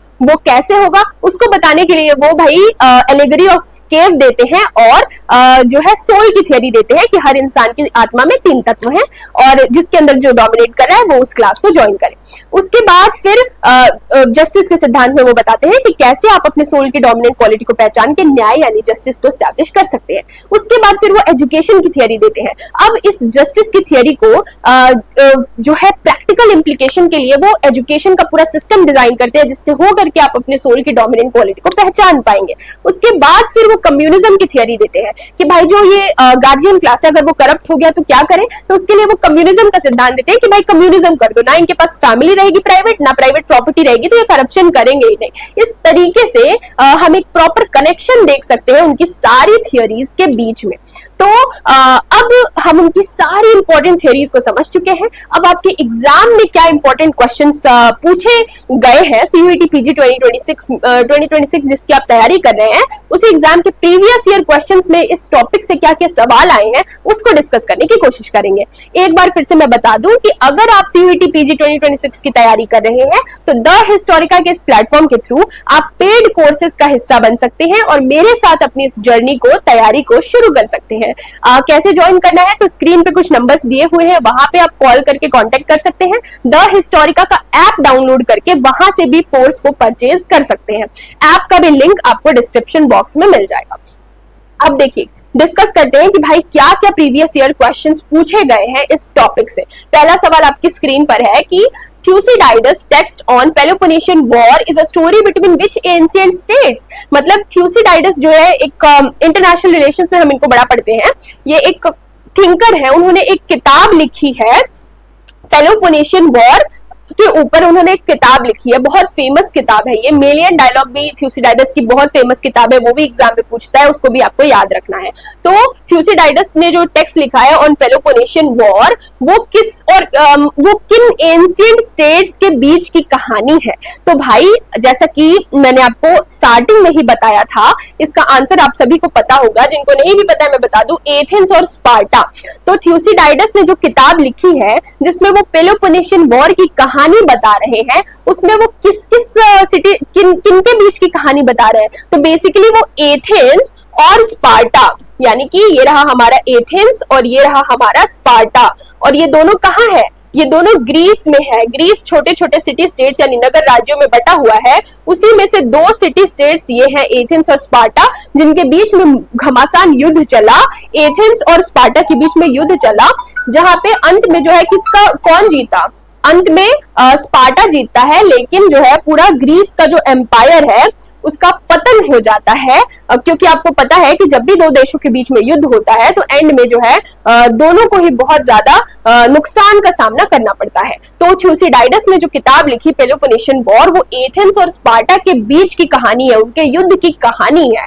तो आप देख रहे हैं ये CUET PG 2024 का 2024 का ये सवाल है इस टॉपिक से, जो आपके एग्जाम में पूछा गया है। अब देखिए CUET PG 2024 2024 में ही एक और सवाल आया था कि the earlier known example of direct democracy is found in, मतलब बहुत पुरानी बात है ये, अर्लियर सबसे पहले डायरेक्ट डेमोक्रेसी का एग्जाम्पल कहाँ देखा गया? क्या सिराकस में देखा गया, स्पार्टा में देखा गया, एथेंस में देखा गया कि रोम में देखा गया? तो आपको पता है कि इसका आंसर है स्पार्टा, एथेंस, सॉरी इसका आंसर है एथेंस। एथेंस जहां पे प्लेटो का जन्म हुआ, जहां पे सुकरात ने जहर का प्याला पिया, उसी एथेंस में डायरेक्ट डेमोक्रेसी थी उस जमाने में। लेकिन फिर भी लोग इतने करप्ट थे, उनके अंदर रीजन नहीं था, बौद्धिक ज्ञान नहीं था, वो सही इंसान को चुन नहीं पाते थे। लेकिन फिर भी जो है डायरेक्ट डेमोक्रेसी सबसे पहले कहां देखा गया? तो इसका आंसर होगा एथेंस। ये CUET PG 2024 का सवाल है। तो आप देख पा रहे हैं कि किस तरीके से हमने जो भी चीजें पढ़ी वहीं से सवाल पूछे जा रहे हैं और वहीं से और भी सवाल फ्यूचर में भी आने की संभावना है। अब देखिए अगला सवाल आपकी स्क्रीन पे, जो भी सवाल हम डिस्कस कर रहे हैं सब आपके एग्जाम्स में पूछे गए सवाल हैं, जो कि आप रिलेट कर पा रहे होंगे कि कैसे हमने जो थियरी पढ़ी है उसी से सवाल आ रहा है। एथेंस और स्पार्टा से सवाल पूछ दिया, उसके बाद भाई डायरेक्ट डेमोक्रेसी कहाँ थी, अभी हमने डिस्कस किया एथेंस में थी। उसके बाद ये तीसरा सवाल है, ये 2023 का सवाल है CUET PG का, कि according to Plato's theory of men and metals the rulers have, मतलब प्लेटो का जो मेन और मेटल का सिद्धांत है उसके हिसाब से रूलर्स कौन है, उनको क्या कहते हैं? वो मैन एंड मेटल का सिद्धांत था ना, जिसमें वो बताते हैं कि वो लोग जिनके अंदर रीजन डोमिनेट कर रहा है वो फिलोसोफर्स हैं, दार्शनिक लोग हैं, उनको वो मैन ऑफ गोल्ड कहते हैं। और जिनके अंदर करेज डोमिनेट कर रहा है वो सोल्जर क्लास का हिस्सा बनेंगे और उनको वो मैन ऑफ सिल्वर कहते हैं। और जिनके अंदर एपेटाइट डोमिनेट कर रहा है वो ट्रेडर क्लास का हिस्सा बनेंगे और उनको वो मैन ऑफ कॉपर कहते हैं। तो मैन को यानी लोगों को मेटल से रिलेट करके दिखाते हैं। और वहीं से सवाल है कि प्लेटो की मैन और मेटल का जो सिद्धांत है उसमें रूलर्स को वो किससे जो है रिलेट करके देखते हैं, किससे रिप्रेजेंट करते हैं? तो रूलर्स को वो गोल्ड से रिप्रेजेंट करते हैं। तो यहीं से दूसरा सवाल भी आ सकता है, मे भी अगली बार पूछ दे कि भाई सोल्जर्स को वो किससे जो है कंपेयर करके देखते हैं? तो भाई सिल्वर से, और जो ट्रेडर्स है उनको तो भाई कॉपर से। तो आपको पूरा कॉन्सेप्ट ऑलरेडी पता है, तो ये सवाल आपसे कभी भी गलत नहीं होगा। अब देखो, अब अगला सवाल ये CUET PG 2023 का सवाल है, जिसमें पूछा गया है असर्शन रीजन का ये सवाल है कि भाई according to Plato the state is individual writ large. तो सबसे पहले इस तरीके का जब भी सवाल आए तो आपको इन असर्शन और रीजन दोनों को पहले इंडिविजुअली देखना है और फिर देखना है कि क्या ये इसको डिफाइन कर रहा है कि नहीं। तो पहला स्टेटमेंट है कि प्लेटो के हिसाब से state is individual writ large, यानी कि जो राज्य है वो इंडिविजुअल का ही वृहत रूप है। अभी हमने देखा, बिल्कुल सही स्टेटमेंट है, अभी हमने इसको कवर किया है प्लेटो की जस्टिस की थियरी में।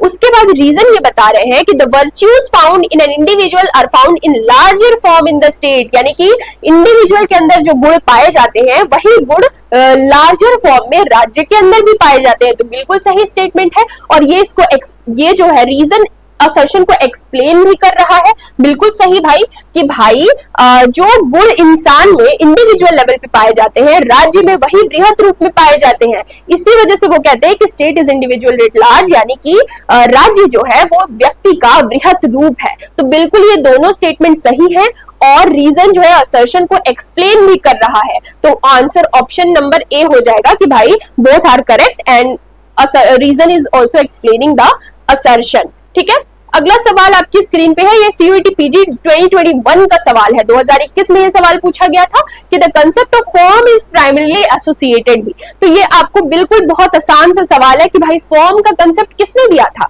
मैंने आपको बताया था कि फॉर्म हो या फिर आइडियाज हो, ये एक ही बात है।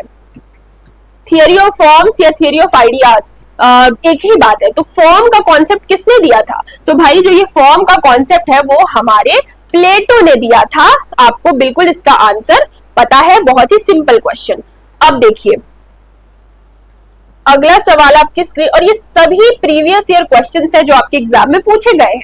अगला सवाल आपकी स्क्रीन पर है कि which of the following was written by Plato, इसमें से कौन सी किताब प्लेटो ने लिखी है। सीयूईटी पीजी 2021 का सवाल है, बहुत ही आसान सवाल है भाई। अभी हमने डिस्कस किया कि अपॉलजी नाम की किताब प्लेटो ने लिखी है, जिसमें वो बताते हैं कि किस तरीके से सभा लगी हुई है भाई, और जो सुकरात है जहर का प्याला पीने वाले हैं उससे पहले कैसे खुद को डिफेंड करते हैं, और बोलते हैं कि भाई मैं लोगों को सच्चाई बताने की कोशिश कर रहा था, मैं तो लोगों को सवाल करना सिखा रहा था, इसमें क्या गलत है। खुद को डिफेंड करते हैं, आर्ग्यूमेंट्स देते हैं, जो उनकी जो किताब है अपॉलजी में प्लेटो उसको दिखाने की कोशिश करते हैं डायलॉग्स के फॉर्म में। तो इस तरीके से आपको पता है कि अपॉलजी नाम की जो किताब है या डायलॉग है वो हमारे प्लेटो ने लिखा है। तो जो सवाल था कि इसमें से कौन सी किताब प्लेटो ने लिखी है, तो इसका आंसर है अपॉलजी। सीयूईटी पीजी 2021 का सवाल है।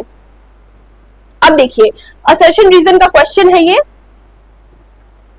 ये भी अच्छा, सॉरी, ये थोड़ा सा वो जो आपका असर्शन रीजन का सवाल था उसका ऑप्शन यहाँ पे आ गया है, हमने वो ऑलरेडी डिस्कस कर लिया है। अब देखिए ये भी एक बहुत इंपॉर्टेंट क्वेश्चन है, ये भी आपके सीयूईटी पीजी का ही सवाल है। ईयर मेंशन करना नहीं, यहाँ मेंशन किया हुआ है सीयूईटी पीजी 2024 का 2024 में पूछा गया है ये सवाल। मैच द फॉलोइंग करके है, जिसमें आपको किताबों को थिंकर से एसोसिएट करके बताना है कि कौन सी किताब किसने लिखी है। तो भाई आपको पता है कि द रिपब्लिक, अभी हमने देखा, बहुत ही फेमस किताब द रिपब्लिक प्लेटो ने लिखी है। तो ये मैंने इसीलिए दे दिया क्योंकि यहाँ पे प्लेटो से रिलेटेड सवाल आया था, लेकिन आगे जब हम और वन शॉट हर टॉपिक का लेकर आएंगे तो आपको पता चलेगा कि लेवियाथन जो है वो हॉब्स ने लिखी है, फ्लोरेंटाइन हिस्ट्री जो है वो मैकियावेली ने लिखी है, और टू ट्रीटाइजेस ऑफ गवर्नमेंट जो है वो जॉन लॉक ने लिखी है। तो बेसिकली ये 2024 का सवाल है जिसमें किताबों को थिंकर से एसोसिएट करना था, और यहाँ से आपको याद कर लेना है, मतलब याद करने की कोशिश करनी है कि अभी हमने पढ़ा कि प्लेटो ने रिपब्लिक नाम की किताब लिखी है, और इसी रिपब्लिक में उन्होंने अपने जस्टिस के कॉन्सेप्ट को दिया है, थियोरी ऑफ जस्टिस उन्होंने रिपब्लिक में ही दिया है।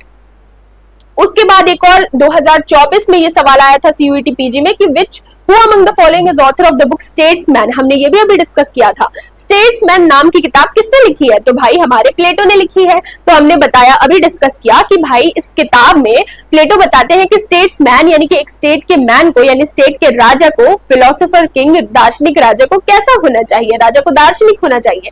इस तरीके से वो ये सारी बातें बताते हैं अपनी किताब स्टेट्समैन में। तो ये भी किताब भाई हमारे प्लेटो ने लिखी है। ये सब एग्जैक्ट वही क्वेश्चन है जो आपके एग्जाम में आए हुए हैं, जिसकी आप तैयारी कर रहे हैं।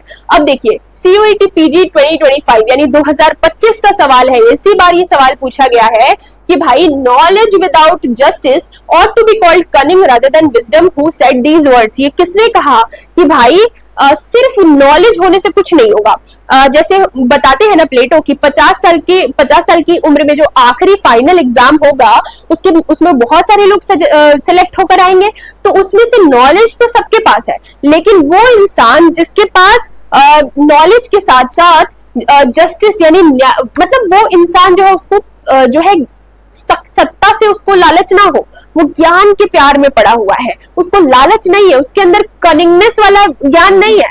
मतलब आपका जो ज्ञान है उसमें जब गुण मिल जाए, न्याय उसमें घुल मिल जाए, तब वो असली नॉलेज बनता है। Knowledge without justice ought to be called cunningness. मतलब अगर मान लो आपके पास सिर्फ नॉलेज है, ज्ञान है, आपके अंदर तर्क शक्ति भी है, आप 50 साल की एज में वो एग्जाम को क्रॉस कर लेते हैं, पास कर लेते हैं, लेकिन आपके अंदर जस्टिस वाला एलिमेंट नहीं है। जस्टिस मतलब वो ट्रुथफुल एलिमेंट, वो प्रेम जो आपको ज्ञान के प्रति प्रेम होना, वो नहीं है, न्याय वाला एलिमेंट नहीं है, आप न्याय एस्टेब्लिश करना नहीं जानते हैं, तो वो जो सिर्फ नॉलेज है वो आपको कनिंगनेस की तरफ लेकर जाएगा।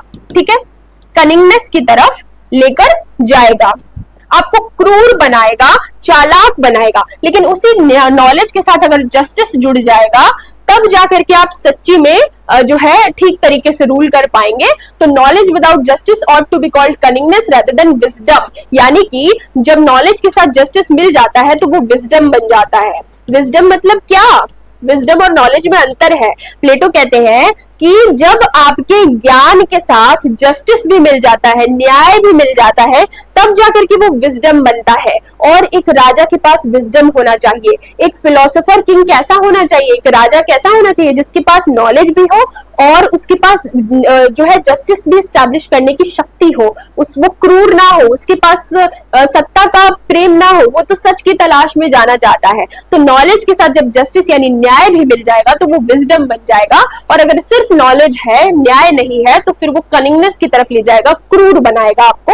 और क्रूर राजा हमें नहीं चाहिए एथेंस के लिए। हमें तो एथेंस के लिए फिलोसोफर किंग चाहिए, एक ऐसा दार्शनिक राजा चाहिए जिसके पास नॉलेज भी हो, ज्ञान भी हो, साथ ही साथ वो जस्टिस यानी न्याय भी स्टैब्लिश करने की ताकत रखता हो, ज्ञान के प्रति प्रेम हो, सत्ता के प्रति लालच ना हो, यानी ट्रू विजडम हो उसके अंदर, वही हमारा राजा बनेगा। तो इस तरीके से जो है प्लेटो से ये स्टेटमेंट रिलेटेड है।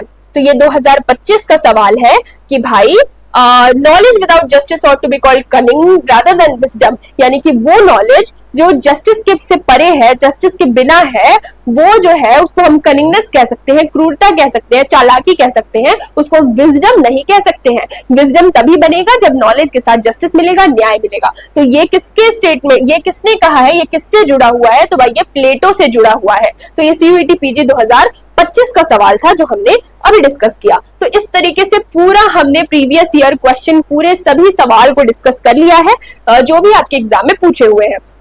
तो भाई ये प्लेटो का वन शॉट वीडियो था जिसमें हमने लगातार इंट्रोडक्शन से लेके एथेंस और स्पार्टा की कहानी को समझने के बाद उनके थियोरी ऑफ आइडियाज यानी थियोरी ऑफ फॉर्म्स को समझा, उसके बाद उनकी जस्टिस की थियोरी को समझा, उसके बाद उनके एजुकेशन की थियोरी को समझा, उसके बाद उनके कम्युनिज्म की थियोरी को समझा, और उसके बाद उससे रिलेटेड जितने प्रीवियस ईयर क्वेश्चन इस टॉपिक से रिलेटेड CUET PG में पूछे गए हैं वो सभी हमने यहाँ पे डिस्कस किया, ताकि आपको पता चल सके कि जो आप पढ़ रहे हैं उसका कितना रेलेवेंस है। तो अगर आप इसी तरीके के वन शॉट वीडियोस चाहते हैं तो कमेंट सेक्शन में लिखकर बताइए ताकि मोटिवेशन बढ़े। वीडियो को ज्यादा से ज्यादा लाइक करिए ताकि मुझे पता चल सके कि आप इस तरीके की और वीडियोस चाहते हैं। और अगर आप CUET PG 2026 की तैयारी कर रहे हैं तो आप मेरे साथ अपनी इस तैयारी को शुरू कर सकते हैं, हमारे पेड कोर्सेज का हिस्सा बन सकते हैं।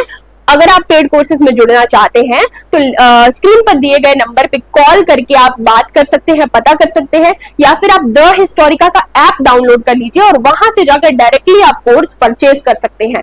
कोर्स में हम आपको डिटेल में सारे टॉपिक्स को पढ़ाएंगे, उससे रिलेटेड MCQ क्वेश्चन को क्विज फॉर्मेट में अरेंज करके टेलीग्राम पे लाइव क्विज भी कराया जाएगा। आप मुझसे डायरेक्टली कनेक्ट हो सकते हैं, कोई भी आपके मन में डाउट है, कोई भी सवाल जवाब करना चाहते हैं, मुझसे पर्सनली बात करके अपनी प्रॉब्लम्स को सॉल्व करना चाहते हैं, तो वो भी फैसिलिटी अवेलेबल है। तो ज्यादा से ज्यादा इस वीडियो को लाइक करिए ताकि और मोटिवेशन जो है बना रहे इस तरीके के लंबे वीडियोस लेकर आने के लिए। आपको वीडियो कैसा लगा कमेंट सेक्शन में लिख करके बताइए। अपने किसी एक दोस्त के साथ या अपने किसी एक ग्रुप में इस वीडियो को जरूर शेयर करिए। मिलते हैं नेक्स्ट वीडियो में जहां पे हम एरिस्टोटल की वन शॉट वीडियो के साथ आएंगे और उसको भी इसी तरीके से सारे इंपॉर्टेंट कंसेप्ट्स को डिस्कस करते हुए एंड में PYQs का एनालिसिस करेंगे जो आपके एग्जाम में पूछा हुआ है। तब तक के लिए गुड बाय, गुड लक।